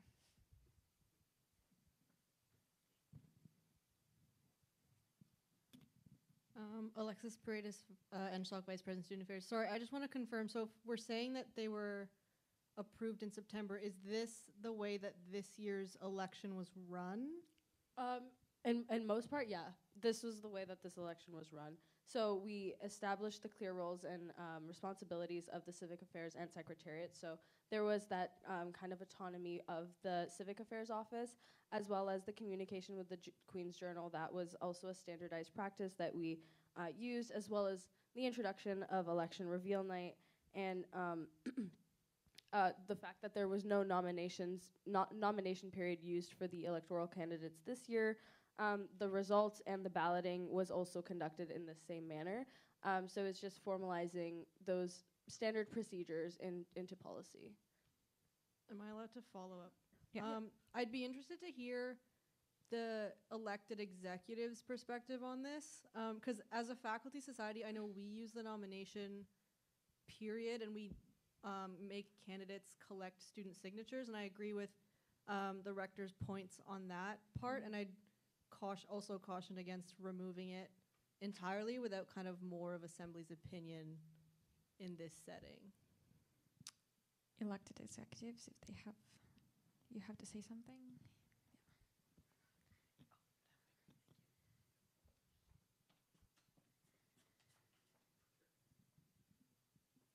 Yes, thank you for the question. I think around the nominations piece, I did raise similar kind of questions towards what the rector mentioned there, just because I wasn't sure if the Assembly's consensus drew to the conclusion of that, but I was also not privy as like a board chair around what the ad hoc committee's progress was or the discussions at the elections policy ad hoc committee.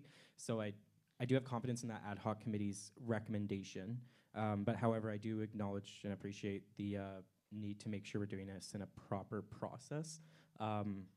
I would suggest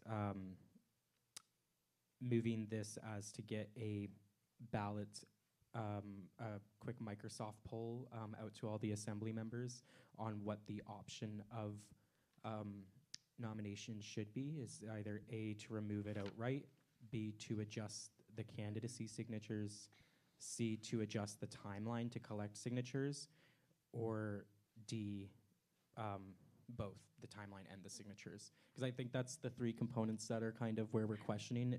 And then with that, from that poll, if that indicates that the current policy proposal with regards to the ballot piece is comfortable and fit for the assembly, then we can continue with that and bring that back for either an e-vote or to the May Assembly. If not, then it does allow that the current team right now can kind of integrate those and have it ready for a May Assembly. But I will leave that to the Secretariat to respond to. I also want to note that that would be for the ballot portion specifically, or sorry, the nomination portion specifically. The other components, though, I am confident in their adjustments. Yeah, go ahead. Commissioner Sai / VPUA-elect. I guess I can speak a bit to my experiences. I have read through this policy relatively thoroughly in regards to the fact that I can Speaking on my experience, this seems very reflective of the elections, how elections were carried out this year. I don't see any points that stick out to me as like, oh, we didn't actually do that. And in fact, a lot of these changes make it more accurate to what happened.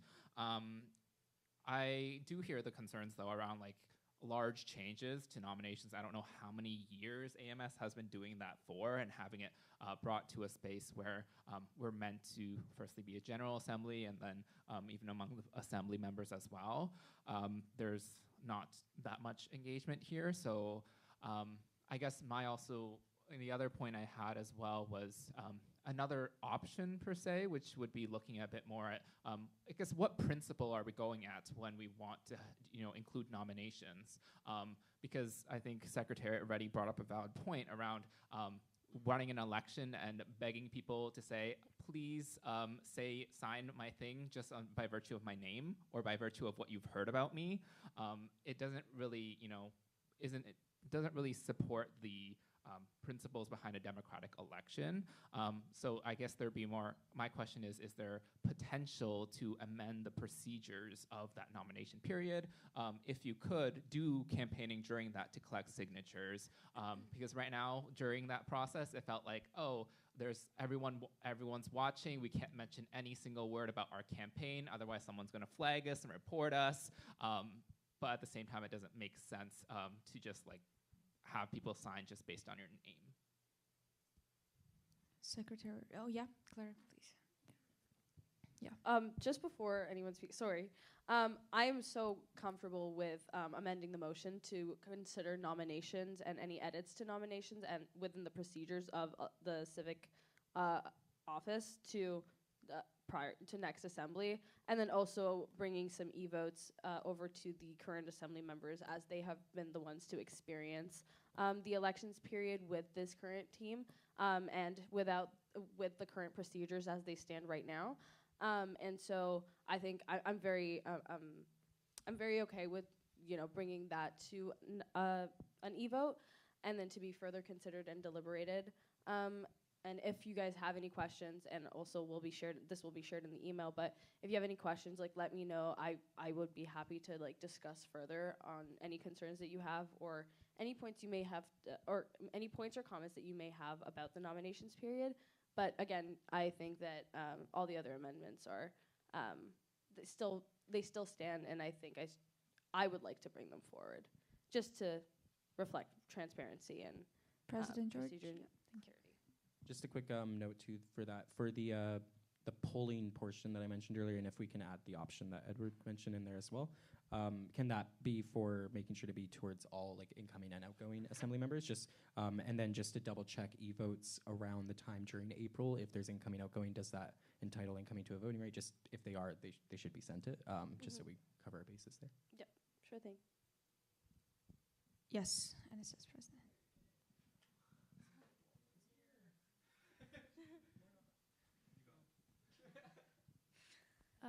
NSS, Claire Nolly. I guess my concern, or like, just if someone can clarify with the voting or like the poll, would there be an opportunity after that for it to come to assembly for discussion and questions and anything? Yeah, for the nomination stuff, like that can totally be considered throughout the summer. Like it doesn't have to. There's no rush on that amendment. Just it was just something that was brought forward in committees and stuff like that. And so I was just like, oh well, this is what we did this year, and you know, these committees and other people that I obviously consulted with thought that this was something that should be formalized within processes, and then also information that like was provided to me by previous members of the AMS were also shared that like this is something that was brought in prior assemblies and stuff like that. So I was just following through with transition manuals and directions I was given throughout my term. Yeah, that's great. I was just like, my clarification was, if we're having this poll, it's just like sort of an understanding of assembly members' point of view, and then that would come back after to assembly. And it wouldn't be like passing anything. No, it's not formally. You wouldn't formally pass anything. It's an opinion poll. That's there we great. go. Opinion poll to be brought for further consideration in further meetings of assembly. Okay, so any other speakers? Yes, Rex Rapuccio.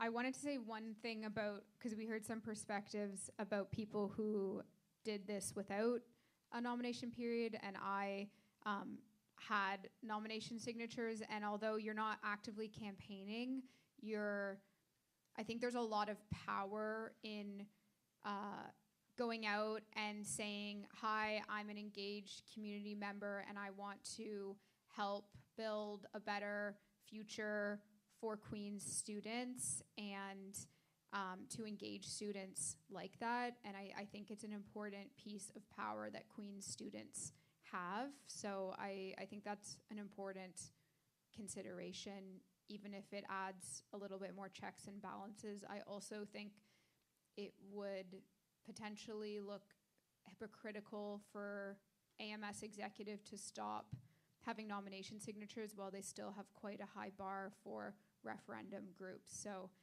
I'll leave my comments at that. And I now have a more procedural question, because Alex mentioned that this was approved on September 29th at AMS Assembly. So what are we doing right now?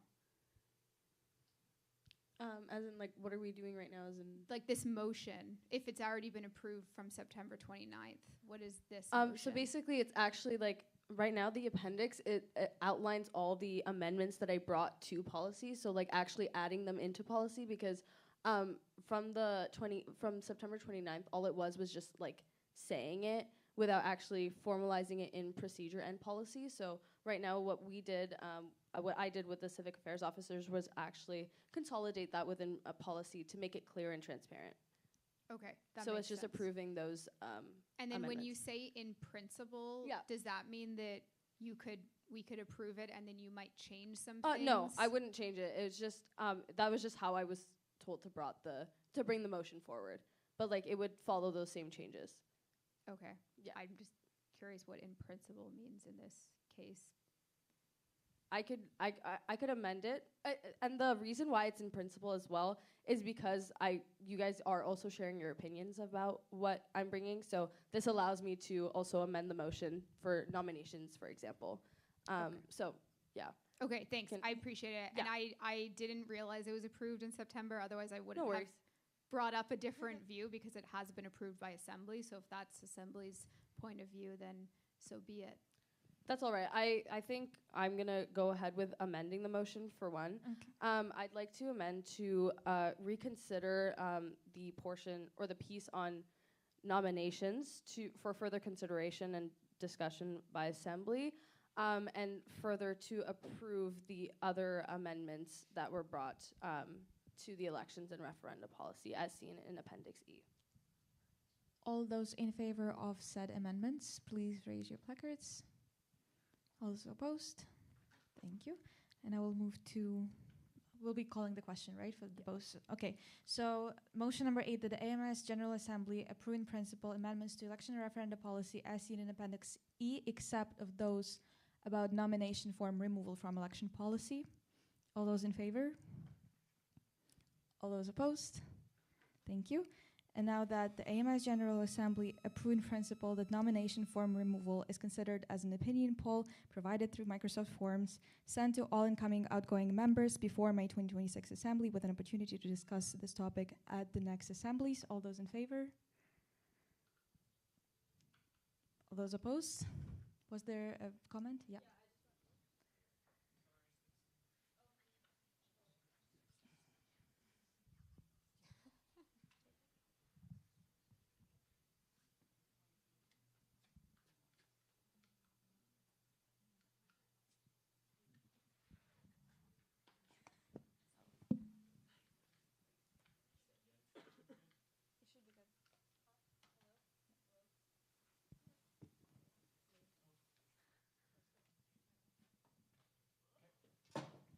Hello? Oh, okay, perfect. Thank you.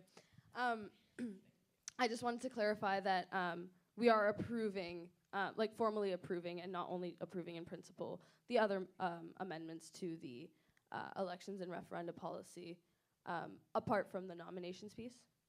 Okay. All those in favor?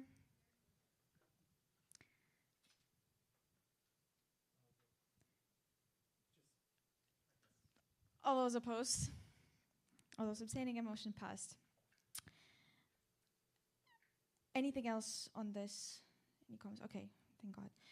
Motion number 9, that the AMS General Assembly, at the recommendation of the Equity Advisory Committee, receives the report on the 2025-26 Recognition Policy Review as seen in Appendix F. Moved by Commissioner Sai, seconded by Secretary Reddy. I invite the mover to speak on the motion. Thank you, Commissioner Sai.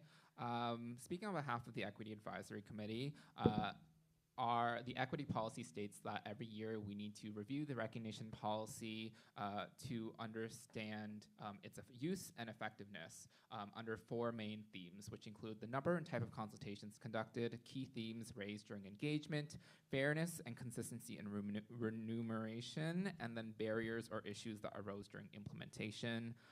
Unfortunately, there haven't been any senior managers or executives or anyone who has initiated the process for consultation under the recognition policy this year, nor do I recall it being done in previous years as well. And that is a significant gap that the Equity Advisory Committee has discussed thoroughly. And recognizing that this is the first year with this equity policy and the first year with the equity goals and equity progress reports. What that means is that for next year's team, there's a lot of opportunity to develop equity or take those previous equity progress reports, reflect on where the gaps may be in equity, and then apply the recognition policy to consult groups on campus. It was just that last year, given the very quick transition and that the equity policy was approved in April, there wasn't much of a transitionary support or passing of that knowledge that this is something that senior managers can do. But Equity Advisory Committee has implemented into the equity progress report templates a section that includes or kind of recommends that outgoing senior managers reflect on how they might use the recognition policy for next year. So just to briefly go over the recommendations that came out of this report, to support incoming senior managers in reviewing and reflecting on their outgoings equity progress report and integrating the recognition policy in their equity goals, ensure incoming senior managers are properly trained and knowledgeable in how and when to invoke the recognition policy through regular check-ins, guides, or other support mechanisms, as well as discuss with AMS management and PERM staff on feasible ways of culturally affirming compensations. Any questions? Questions, concerns? All those in favor, please raise your placards. All those opposed? Any abstentions? This motion passes. Congratulations. Motion number 10. We will consider that the AMS General Assembly approves the new clubs policy as seen in appendices G1, G2, G3, G4, and G5. And we do have a presentation by the mover, Commissioner Transgard, and I invite you to present the motion. Hello, everybody. I hope you're all having a great night. The purpose of this presentation is basically trying to convince you why you should care about the club's policy and just providing an overview on it. So hopefully we can keep this under 10 minutes. But yeah, let's just get started. I think the best thing about the Clubs Commission is that we are seen as an operational body. However, there is a large governance structure that we do follow, and this really encompasses our advocacy efforts. So I hope you guys enjoy. So, I don't know why it's like that. But basically, why are we changing this policy? So this was a project inherited by us by the outgoing VPUA and the Secretariat. And we also had like many stakeholders such as the Student Conduct Office, Internal Affairs, emphasize that we just need a more comprehensive policy. For reference, it was 35 pages and now it's like 24, 25. So hopefully it's a little bit shorter. In terms of identified gaps, the main issue is that the policy is really long, is that there's procedural gaps. For example, there's no procedure for interpersonal conflicts.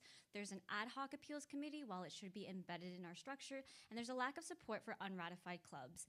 And the last thing that we want to touch on is the difference between the expectation versus reality. So what we demand from our clubs is not really seen in practice, which by a governance structure, if we can't really enforce them, then that means that we need to look at our institutional practices to ensure that it actually aligns. Because we don't want to be sanctioning clubs for silly things, basically.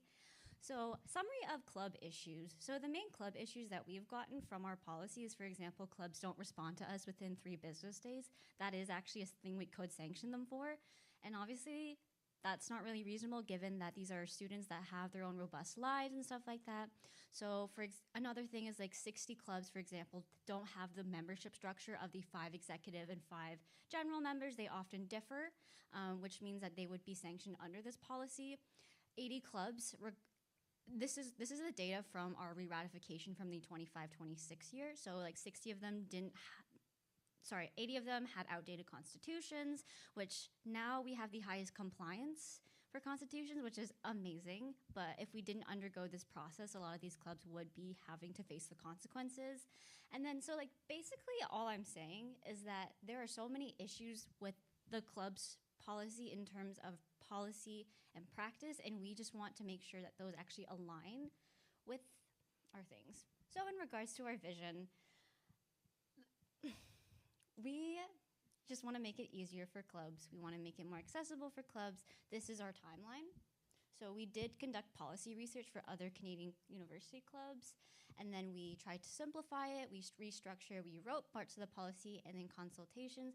I do want to preface that the consultation part was conducted throughout the entire process. It's just through the end consultation period is when we more aggressively reached out to people. So in regards to the high overview summary of changes, so for example, the creation of the club's appeal committee, a complaint process, a new structured ratification pathway, a procedural fairness clause, which is like published on our rubrics, the expectation of using club emails and Google Drives for operational requirements, the expansion of club structures and funding, a new created club's town hall, expansion to club statuses, i.e. provision, oversight on club removal, an explanation of the new committees. And then a thing that we added, it's just really exciting, is that we hyperlinked the terminology within the policy. So like if you clicked on the link, you could actually see what the term means. That's really fun. But yeah, those are the high level changes. In regards to consultations, I mean, you can just read all of them. So I do want to preface, we've kind of had an interesting way through process. We've had an unconventional way through this process due to constraints. So while we do understand that may not be a traditional way, we've tried our best to at least talk to as many people as we could. We did also do multiple outreach events. So we did have our first AMS Clubs Town Hall. I think it was in February, which we invited any student to come in and talk about our policy, which had success. We had our club's caucus. We did send out the policy to the club since February 11th, and then we've basically invited consultations that were cross-shared through our Instagram and the AMS Instagram, which amassed to like 12K views. Unfortunately, we didn't receive any consultations regarding that, but I think it shows that there was effort to get as many people as we could, and we hope that this can set the precedence to empower students to like get involved.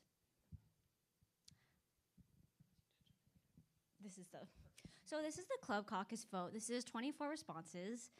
This was at 8:45 because I do have a 10 a.m. deadline to submit this presentation, and I have a terrible memory, so that's why I submitted it early. It was open for 4 days, but given because it was Easter, I just wanted to make sure that there was an adequate opportunity. So yeah, we had a 95.8% approval rate, and then I think whatever the difference is, I'm really bad with math. And I do want to preface, I do understand that this is only 8% of the clubs. However, going back into institutional documents, I do find that the attendance for the club's caucus has historically been quite low. So this is actually in line with what previous club caucuses were, but feel free to correct me if I'm wrong. But in regards to phase one, this is just our policy research. So we just looked at multiple schools, and basically the opportunities for the AMS is to clarify expectation mechanisms for clubs, to basically create resources and just improve our structures. So our phase two was just reducing the club's policy. So often we try to make sure that we can make it as short as possible. One thing to note is that we removed the club rights section instead of integrated those rights into the club's commission responsibilities. The reason that we did that is because there was multiple repetitions of the same things, and it also puts more onus on the club's commissioner to ensure that these rights are actually being met. So if clubs bring up concerns, they can actually then link the club's commission, the failures of the club's commission, rather than just saying that their right was violated, because technically the scope of the policy doesn't clearly define that. We reframed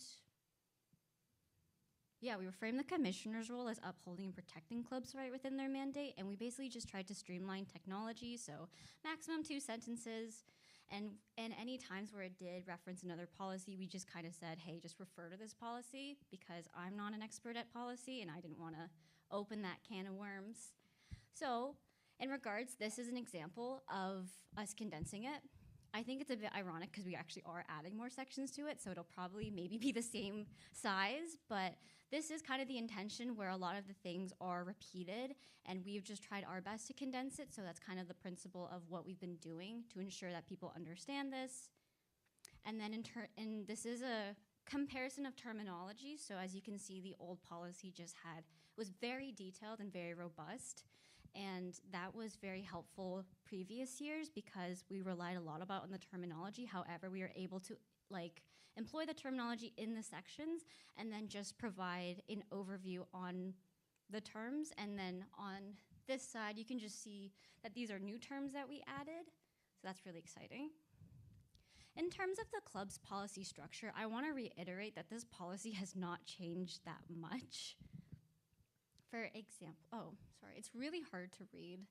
It's a lot easier to read on the presentation, but it's essentially the same structure, but it's just differed in condensing things to try to be a bit more accessible. And the way that we've tried to structure the policy is that hey, you're an AMS club, you're affiliated with the AMS, and you're affiliated with Queens, and then it talks about what is a club. So it's the structure, the constitution, membership, that kind of stuff, and then it's how to start a club. And then the next section is club status, and then it just goes into the operational requirements such as financial obligations, communication requirements. Then we have a section for complaints, interpersonal conflicts, and then of course our club governance, which is then the club's town hall and the general clubs caucus. So let's talk about the gaps between policy and practice, because this was really interesting for us. For example, club structure is most clubs were not operating with the 5-member, 5 executive, especially upon re-ratification. A lot of them just stated that they didn't even have general members, which I don't know if that's just a misinterpretation of what that means. But basically, when I talked to a lot of clubs, they mostly had executive structures, which also for conferences, that would technically violate club's policy. So now this is just saying that you can have multiple structures and you can clarify which one, but this does also raise the concern of ensuring that conference clubs are meaningfully engaging with the community and it's not just their conference. So that's the change. And then another change is the bank accounts. So a lot of clubs actually don't have bank accounts, and it's not because they don't want to follow club's policy, but rather they just don't need it. So I think that this allows for more interactions with different types of clubs, especially those that have a lower capacity to still be engaged in the club's community. And if they recognize that they don't want club funding, I don't think that should be a reason why they can't be ratified. Okay, another thing is transition and training. So, for example, the purpose of this transition is just to make it more embedded in the process. So we did make it a little bit more vague in comparison to the other one, just because we were realizing that club requirements and club transition kind of changes year after year, and this just allows the flexibility and ensuring that there's more principles rather than just prescribed treatments. This was also just to condense it too, because as you can see, there's a full-on page for that, and this one's just one section. And then a lot of the information that we can provide is through other training documents and stuff like that, so it doesn't necessarily need to be within the policy. So that's kind of the reason why we condensed it. And then communication expectations. So I kind of prefaced against this one, but we kind of required clubs to respond within 3 business days.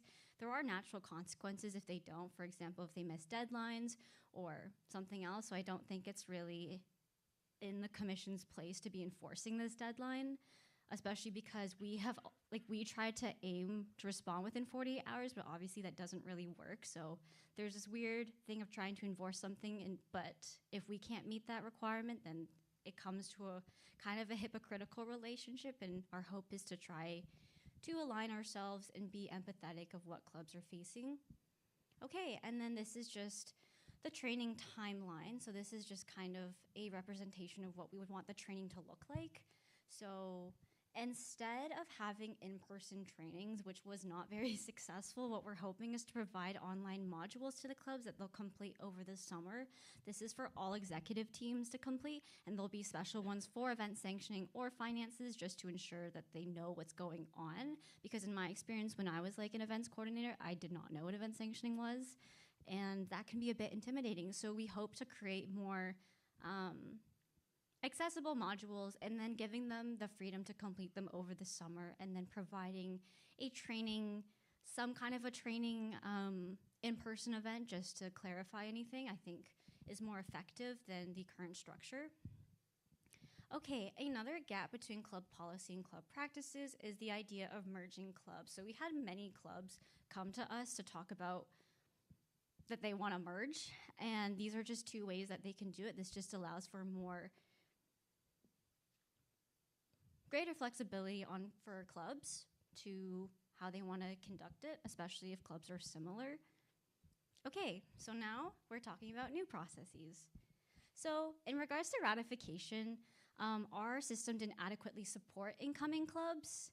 Before, it was kind of just you had to operate, and then we grade you. However, I do recognize that there are large operational constraints and requirements to being an AMS club, and I think it's really important that we ease students in rather than just get them to fend for themselves. So what we've created is something called provisional recognition, which is basically a system where if a student wants to create a club, that they would then meet with the clubs commission, and they would let us know what their idea is, and we would approve it. And if we don't know if it can be approved, then it would go to club advisory committee for additional consultations. 9 times out of 10, it probably will be approved. And then basically what provisional recognition allows is that they can be invited to our club events at a lower barrier cost, instead of having to use their own funds to order to build their club membership or presence on campus.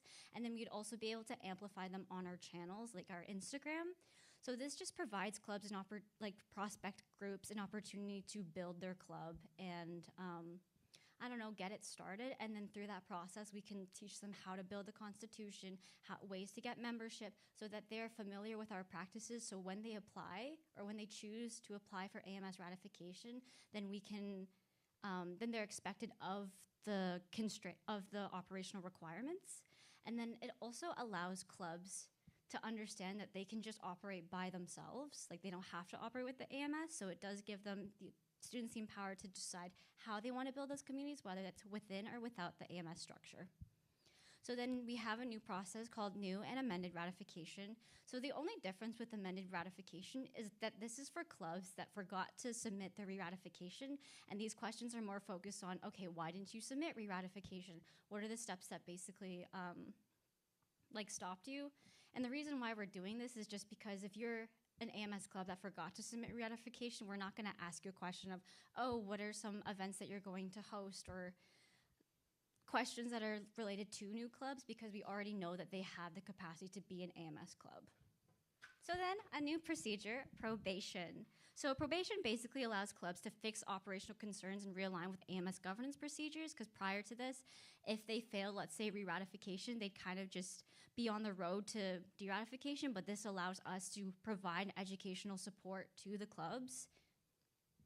Yeah, that's pretty much that. And then in regards to club conflicts, so before we didn't have a formalized complaint structure, but now we do. So basically, when clubs had interpersonal complaints, they would go to the clubs commission and we would try to resolve it. But 9 times out of 10, if they wanted proper escalation, we were kind of just ping-ponging them to like different bodies in the AMS or for other structures, but it wasn't really a formalized procedure, so clubs often felt like they were kind of just left in the loop.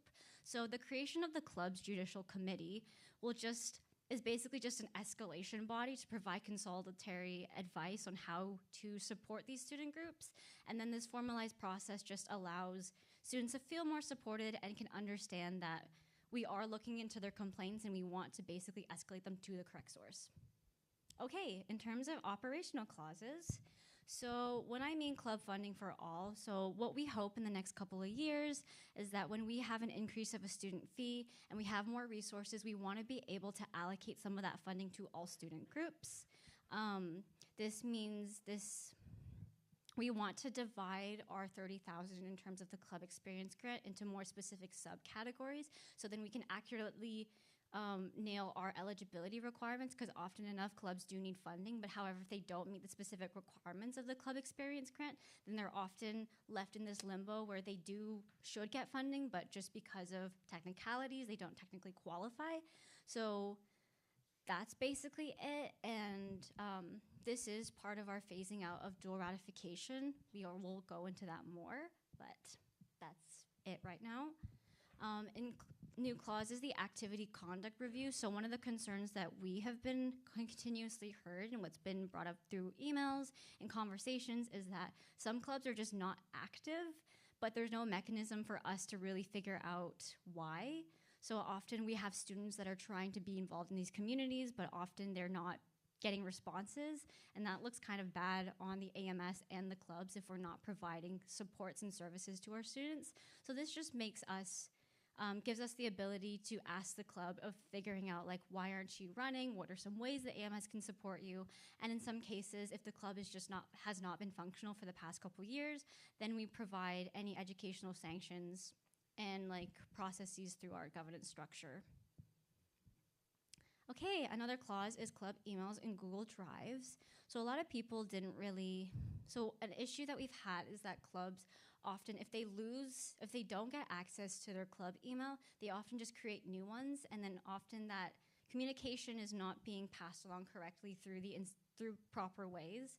So this is just standardizing all clubs to have an @clubs.queensu.ca email. This is only just so it's like a way where, like, when we send emails to this email, then you can forward it to whatever email that you want, and this just ensures that for whatever reason, if you lose access, the AMS can support you in keeping some institutional knowledge. So it's supposed to be beneficial for the clubs. It's the same reason for our club Google Drive, is that a lot of the times when we're looking at applications for re-ratification or for grants, they're often missing things, which then delays our operational structure and also is a lot more punitive to clubs if they forget one thing. Like, I think it sucks if an application is really good for a grant and then we just can't deny it because they didn't provide the right thing to us. Okay, so now the most exciting part for the faculty societies, it's the phasing out dual ratification.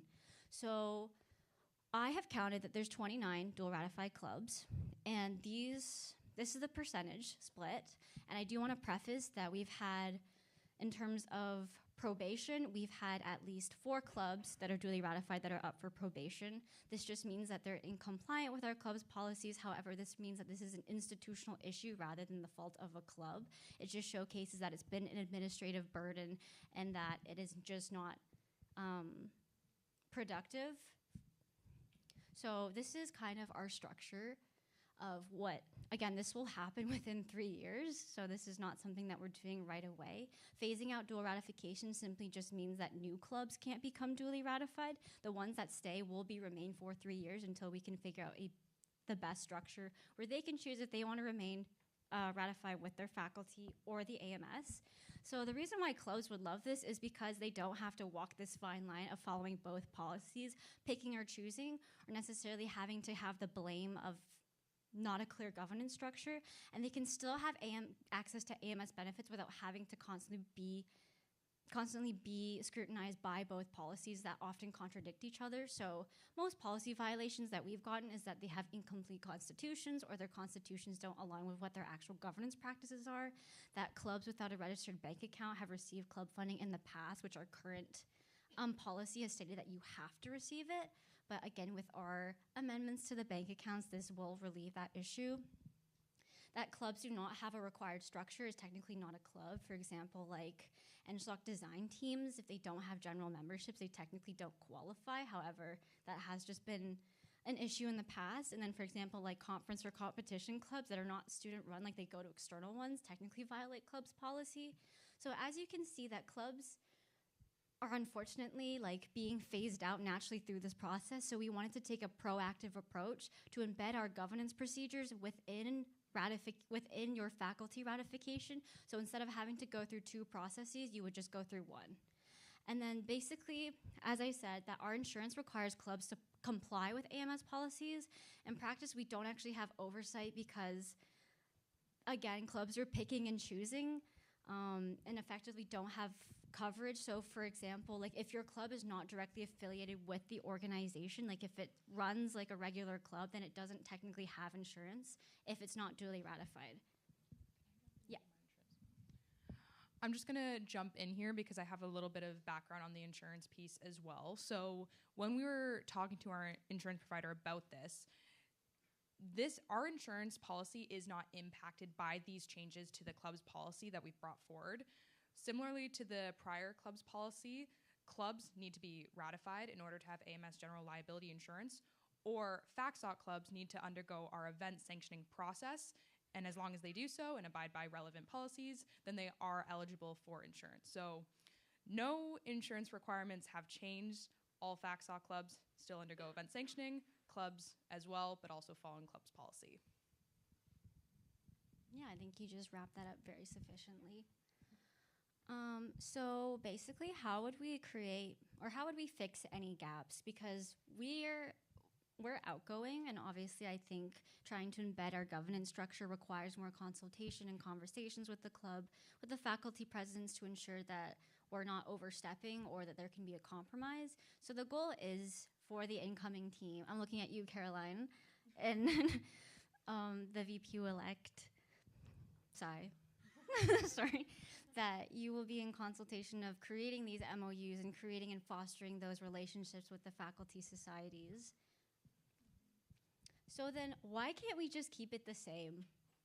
Well, we can't really keep it the same because it causes large administrative burden on the club's commission and the faculty society. And did you want to jump in on? No? Okay. And then basically, what I'm saying is if you really want to keep dual ratification, like that's fine. We can just also amend the policy to keep that. And I just wanted to let people know. I'm just wanting to raise a concern that dual ratification has not been a successful process and that it hasn't been accurately reported and that there's continuous issues. And I just want to ensure that we're trying to take a proactive approach. However, we're open to conversations to ensure that this aligns with faculty societies and AMS governance.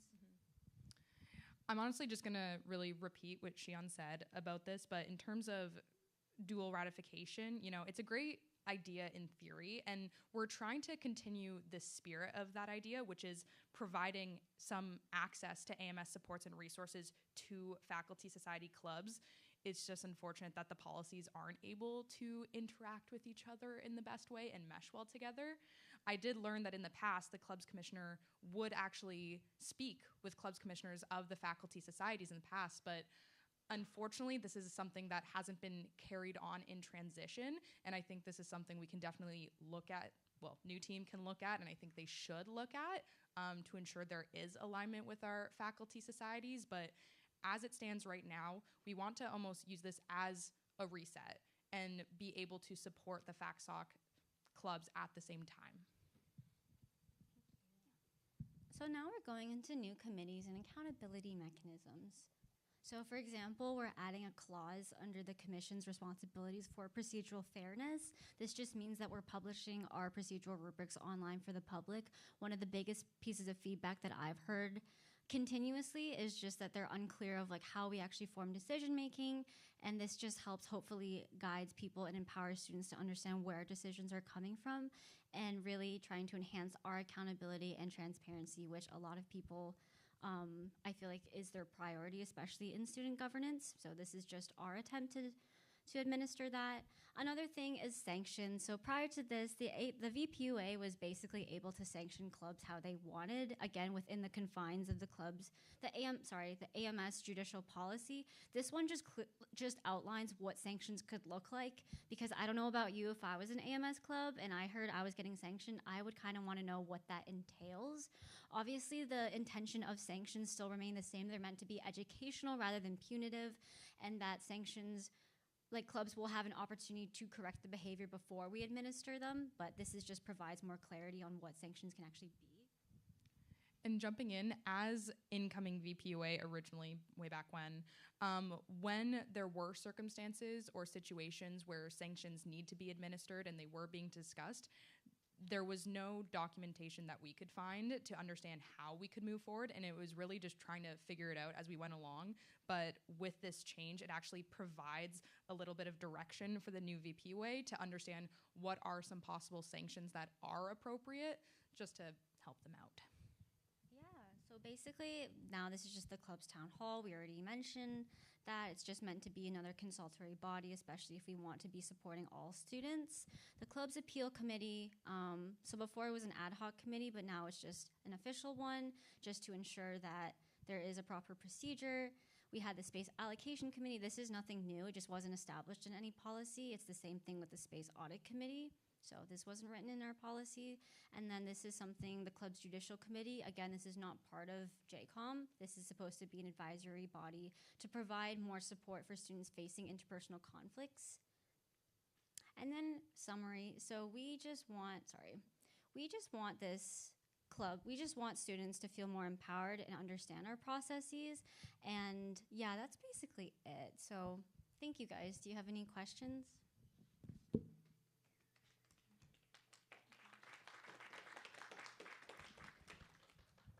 Any questions to this very loaded topic? Yes, Claire Nolly. Any mics? Yeah.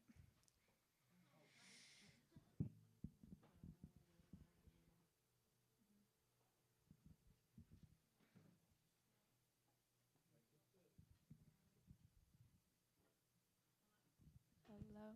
Okay. First of all, Claire, Nolly, NSS. First of all, I just want to say thank you so much. That's a lot of work, and it must have taken a lot of time. So that's amazing. I just have a couple clarifying questions, just so like I understand from your presentation, and then just a couple of things I just wanted to mention. One thing I noted, and Kaylee was also in agreement with me, is just there's a little bit of like unclear writing in one section. I think it's great that we're not going to keep clubs to the 3-day time frame, because that's not feasible. But I also wonder if you're using the language of like a reasonable time frame, how you can sort of uphold that in policy. I think that would be a little bit difficult if, say, a club didn't respond for you for 2 weeks and they're like, I had 1 million exams, whatever. Like maybe there's something in the policy where you could say like, I don't know, a reasonable time frame, or like some kind of reason. I don't know how you would say it, but just a thought. And then also just some questions about just phasing out dual ratification and sort of like the insurance policy. So if you were to have a like faculty society club ratified under the faculty society, how would like the insurance transfer work? Because you're saying like some of the faculty, certain things wouldn't extend, and so they would have to do the event sanctioning process. So I'm just curious, like, if you could just explain a little bit more what that would look like. Yeah, to be honest, like this was something that was interesting for us to try and figure out. So to my understanding, when it comes to being able to give that insurance out, so if you follow event sanctioning, you're good. But when it comes to just being a ratified body, they need to abide by the relevant policies and have oversight by the AMS. So when it comes to the FACSOC clubs, what we're trying to do is with the general service agreements is try and integrate it there. So that way it is just cut and like clean. So that way there is no questions when it comes to the insurance piece. Cause right now that's what we have. We have a couple questions regarding that. So honestly, I don't have a pretty answer for you. Like this is something that's kind of been a question mark for a couple years on our end, but at least with event sanctioning, I know that piece going forward with that, all good. But I see President George has.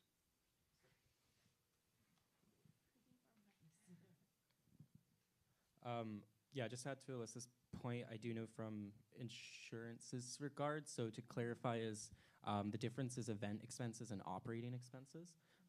So obviously programming and things like that is getting insured separately, but in sense of general commercial insurance extending to the operating expenses of a club, so if they have equipment in their office or space or general, more larger, I guess, expenses incurred on behalf of the club for its operation, those are currently not insured. And it would not be unless the FACSOC's club's policy or the respective club's constitutions all reference that it is in compliance with the club's policy and respective AMS policies, then the insurance can extend because we can show a paper trail that the FACSOC clubs are also in compliance with the insurance expectations. Does that help answer? Perfect. Thanks.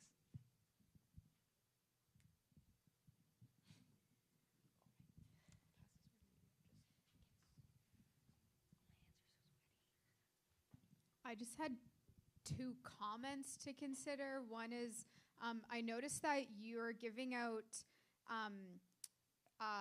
AMS Queen's email addresses, but you're requiring Gmail to store files, which seems conflicting to me. I would probably recommend not requiring a certain storage system. It would make sense in my mind to use OneDrive because that's what the email's coming from that you're giving them, but I wouldn't mandate anyone having to use Google. There's increased privacy concerns when it comes to using platforms like Google because of generative AI, so that's just one comment to consider. And then the second thing is I would caution promising support of any level to FACSOC ratified clubs, because as the AMS knows, in the last 5 years, there are more and more clubs wanting to be ratified, and you really don't have the team power to be able to fully support everyone all the time, and also the funding with it. So if FACSOCs are going to be able to keep ratifying whatever clubs they want, I wouldn't promise like a certain dollar amount of funding that they'll be able to receive, because I think it could get you into a tricky situation if you can't fulfill that promise if a bunch of FACSOCs ratify like 10 clubs every year. Yeah, just to add on to, thank you for your comments. I just want to also, I should have said this first. Thank you for all of this work, like an incredible amount of work that I know you spent the year doing. So I should have acknowledged that first. Oh, you're so sweet, Nikki. At clubs.queensu.ca, it's administered by Google. So like they're not Outlook emails. They're actually administered by Google. Like I've been creating the emails and they've been through that system. So they actually come with Google Drive storage. So that's the only reason why we did that. Like at the clubs. Sorry, I think I tried to. Sorry, I think, yeah, I need to amend that it's at clubs.queensu.ca, not queensu.ca. So that's my bad. But no, that makes total sense.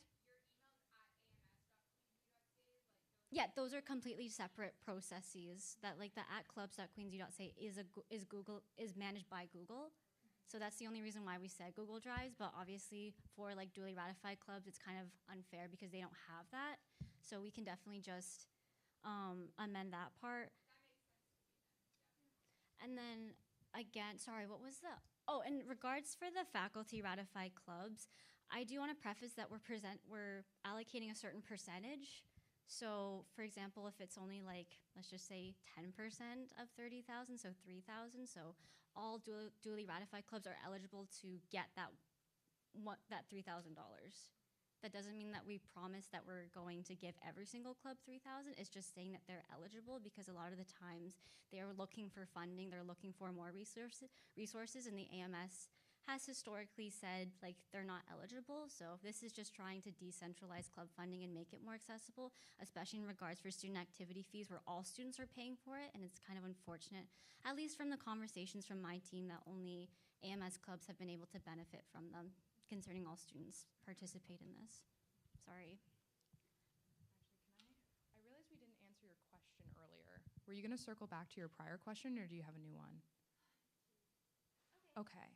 I wrote down your other question. I just realized we didn't address it, but I'll circle back to it after. You're good. I don't want you to forget what you're bringing forward.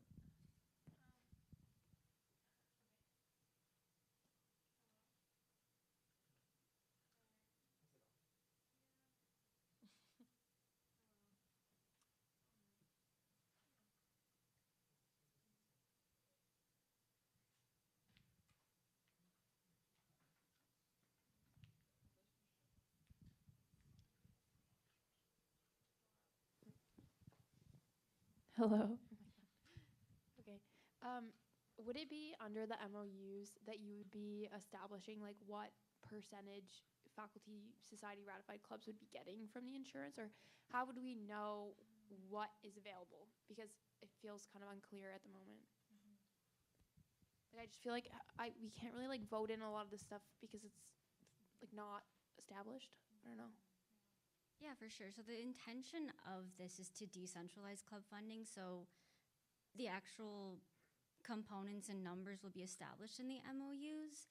But the reason why we wanted to bring this forward is because we want to reorient the Clubs Commission as a central resource for all clubs, which include our faculty societies. So if that is something you want to amend and take out just because of unclarity, that's something that we can discuss. But this is just a way that we want to support all student engagement on campus. So if that's making, I hope that answers that question. And then, did you want to answer a reasonable time? Yeah, I'm just wondering, like I brought up before about changing the wording. Can we change the wording about the like the reasonable time frame? Yeah. Okay, so yeah, I was going to speak to that a bit more. So honestly, open to it. I think the reason we wanted to put reasonable time frame is then it can be interpreted by JOW if needed. Because if we put a certain time frame on it, it can then be open to sanctions. And that's something we don't really want to orient towards. So the idea is like if a student got busy, 2 weeks, 3 weeks, a month, it's like it's up to the commissioner to allow that and what is in a reasonable time. However, if then they decided, let's say worst case scenario, they decided they didn't respond in 2 days, they're moving forward with a sanction, that can be fought by JOW because policy says reasonable time frame. It can then be up to the JOW to determine was that reasonable given the circumstances or not. So wanted to provide a little bit of flexibility for student groups, but also allow it where it could be interpreted and like could be used. No, okay, that's fine then. As long as they can like do something about it. I guess my big concern would just be from this, just having clarity on FaxHawk side, especially like we don't have any ratified clubs, but we're looking into it now. And so that's a big process on our part is like developing these policies. And if we're going into something and we don't have like clear sort of like understanding from the AMS of like, this is the insurance that's going to be provided, like this is what clubs will be getting, then it makes it really difficult for us. Yeah. No, and that is very fair. I do want to make it clear that this club's policy is very separate from FACSOC clubs and their jurisdiction, rights, and responsibilities, because they do not need to follow this club's policy. It is not for them. Has never been for them. It's been for AMS ratified clubs, and that includes dually ratified. So I hear you 100% that needs to be something that is, established and looked into, but it is separate from the club's policy. That's something for the GSAs and for next year's team to figure out, more so as like a separate project from the AMS club's policy. Does that make sense? Yeah, so there's, just to clarify, like there's a plan to sort of develop some kind and of even policy. regardless from this policy, even though it doesn't affect FACSOC clubs, because we identified that gap, that's still something that we have looked into and like are transitioning the incomings to complete. Any other questions or concerns?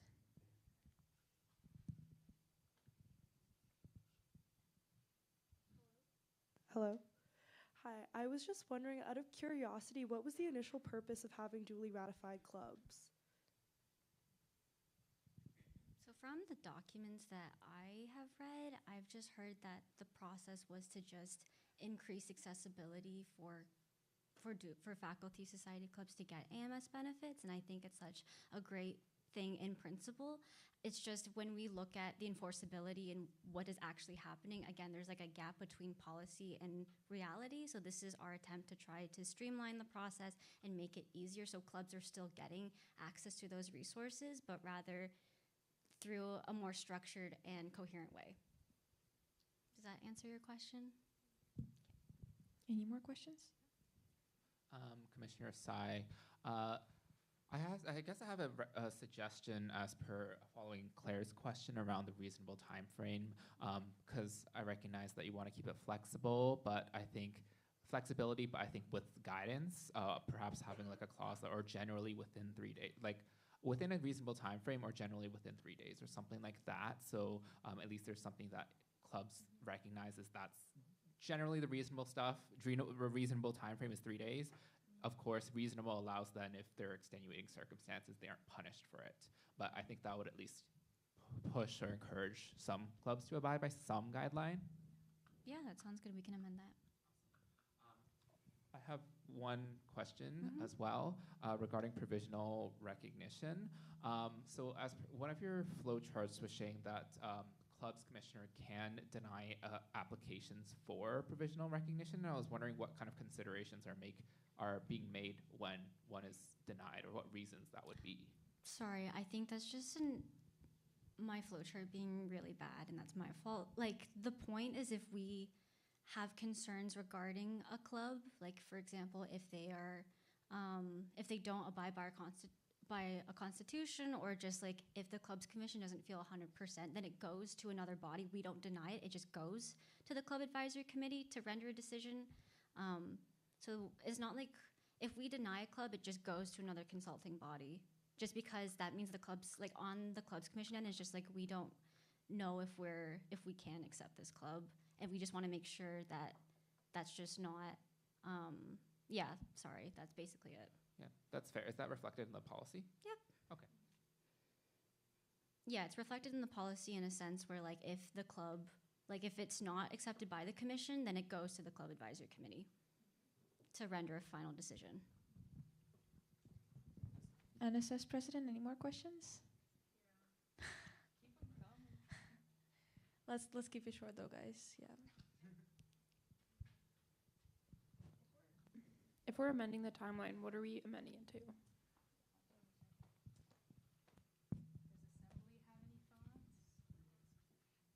Like honestly, I think that we can amend it in the summer, or we can amend it in the September assembly, because granted the reasonable time frame was for the benefit of clubs, because there's been a lot of times where they just don't respond to me, and I don't feel like it's fair to sanction them on regards to that.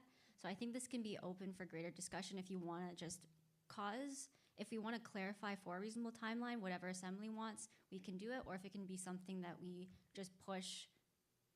We pass it now and then follow up in September or whenever.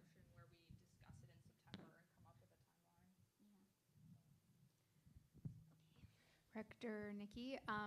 Yeah, for when it comes to the timeline, like we saw the votes from the clubs, and I defer to them for what they want for this. So I'd be fine keeping it as it is, or having a further conversation from them, as opposed to like us deciding 4 days, 5 days, whatever it is. The one last comment I wanted to make with regards to phasing out dual ratification is, I think it makes sense to me why, and I am also happy to hear that there will be opportunities for faculty society ratified clubs to access funding. The one thing I wanted to flag to make sure that there's another system in place is that it's not, we're not setting a double standard where we're going to give you support and resources and money, but you don't have to abide by our code of conduct like all of the other clubs. And so I would suggest that if you're handing out any funding to a FACSOC club, that there is an agreement of these are the standards you need to follow when you're, using our money and our general values and principles, so that it's a respectful relationship, and we don't get into a situation where a group is using funds for something that doesn't align with AMS's values, and you can't hold them accountable in the same way as having them ratified internally as an AMS club. For sure. No, I think that's definitely a great point. The whole point is embedding our governance structure into faculty ratifications and re-ratification processes. So with the MOUs, we're going to be setting specific parts of the policy that they're obligated to follow in order to get these resources. So I'm so sorry, I don't think I clarified that, but these clubs still have to follow parts of the policy, just because I do think a lot of these things are pertinent to all student groups and should follow, and we should maintain that expectation, especially as the AMS, which is supposed to be an overarching body of support and provide those expectations. So that is in consideration in the MOUs. I just don't have a completed MOU because I don't want to be the person who makes all of these changes and people are not happy with them. I think we've already had an unconventional process, and I just want to encourage collaboration, especially with the faculty societies, in creating a mutually beneficial agreement. Right. Okay, that makes sense to me. And you've done so much, and so I haven't wrapped my mind around all the details. So I'm glad that it's already been figured out or going to be figured out. And one more question. Yeah. Last question, guys. Last question, please. Sorry, not to make this longer. It's not a question. It's more just a perspective from a faculty society that has so many clubs and so many duly ratified clubs as well. That's a great point, Nikki. And just to ease your mind a little bit, we do not ratify clubs unless they uphold the AMS policies and principles, as well as the university code of conduct and things like that. So that's built into our faculty society ratification process already. And it's as well built into this one now. So I think that's a streamlined faculty society specific way that we encourage that. And I can't speak for everyone else, but I'm sure it's kind of built into everyone else's constitutions and policies. So I think that's kind of already handled, for lack of a better term. All right. If anything, you can vote against. Don't encourage. Yeah. Amendments. Hey, I'm going to keep us here longer.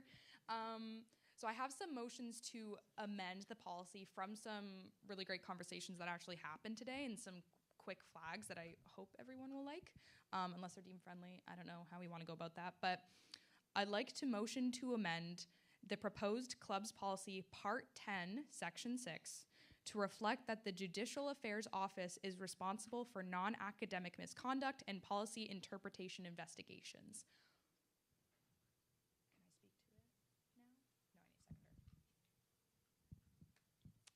Thank you. The reason being is because although we outline it is for interpersonal conflicts, it's not for investigating non-academic misconduct. And we do put it further in the policy about how JAO does have reign over this policy. However, we wanted to make it clear in the section so that there's not any misinterpretation by clubs, by the committee themselves. So they understand when it comes to non-academic misconduct, that's JAO, which is separate of the mandate of this committee. Any questions? All those in favor? All those opposed? Thank you. My second one is I'd like to motion to amend the club's policy so that old club's policy Part A, Section 3AB be copied into the new club's policy, Part 1, Section 2. Reason being, after some great conversation with President George, the reason that the past wording was done the way it was in collaboration with SVPR, and we wanted to ensure that that wording carried through, because although we worked very hard to simplify it, there were components of it that we thought were necessary to keep, and it was a great flag, so just wanted to make sure it stayed in the policy. All those in favor? All those opposed? Perfect. Those are all my amendments. Thank you. Now we move on to the actual motion that the AMS General Assembly approves the new club's policy as seen in appendices listed, considering the amendments made to the motion. All those in favor? All those opposed? This motion passes. Okay, I think we're good? Yeah. Perfect, thank you. Do you want to stay for the last motion, sustainability policy? Okay, guys, last motion. Keep it. That AMS General Assembly approved the proposed changes to the AMS sustainability policy as seen in Appendix H, moved by Commissioner Schmidt and seconded by VP Perez. Short and sweet. It's because Collective Closet and Green Innovations weren't in the policy, and they've actually grown a lot this year, so we wanted to actually give them a mandate in terms of reference. Questions, concerns, or against? All those in favor? All those opposed? Any abstentions? This motion passes. This concludes our business. We will be moving to adjourn the assembly. I need a mover and a seconder. Okay, 1, 2. I adjourn the AMS annual meeting at 8:44.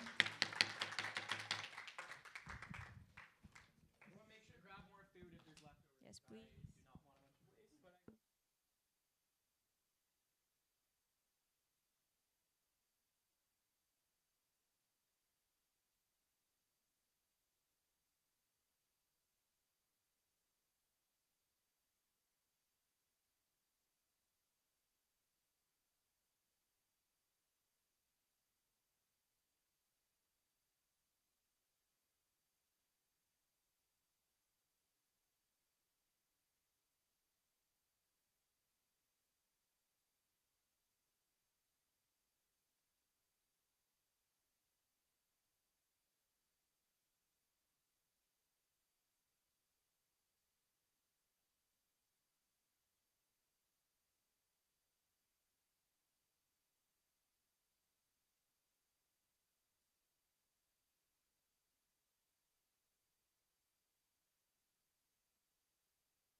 Linda?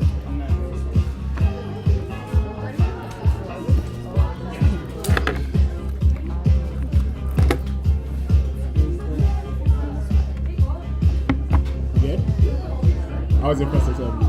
I mean, okay, this wasn't your first, but like, you have gonna be sure. Like you have fun on the mixer. How would you rate your assembly as like? I love the mixer. I'm gonna bring in auto-tune. So can you do more audio stuff next year? Huh? Would you do more audio stuff next year?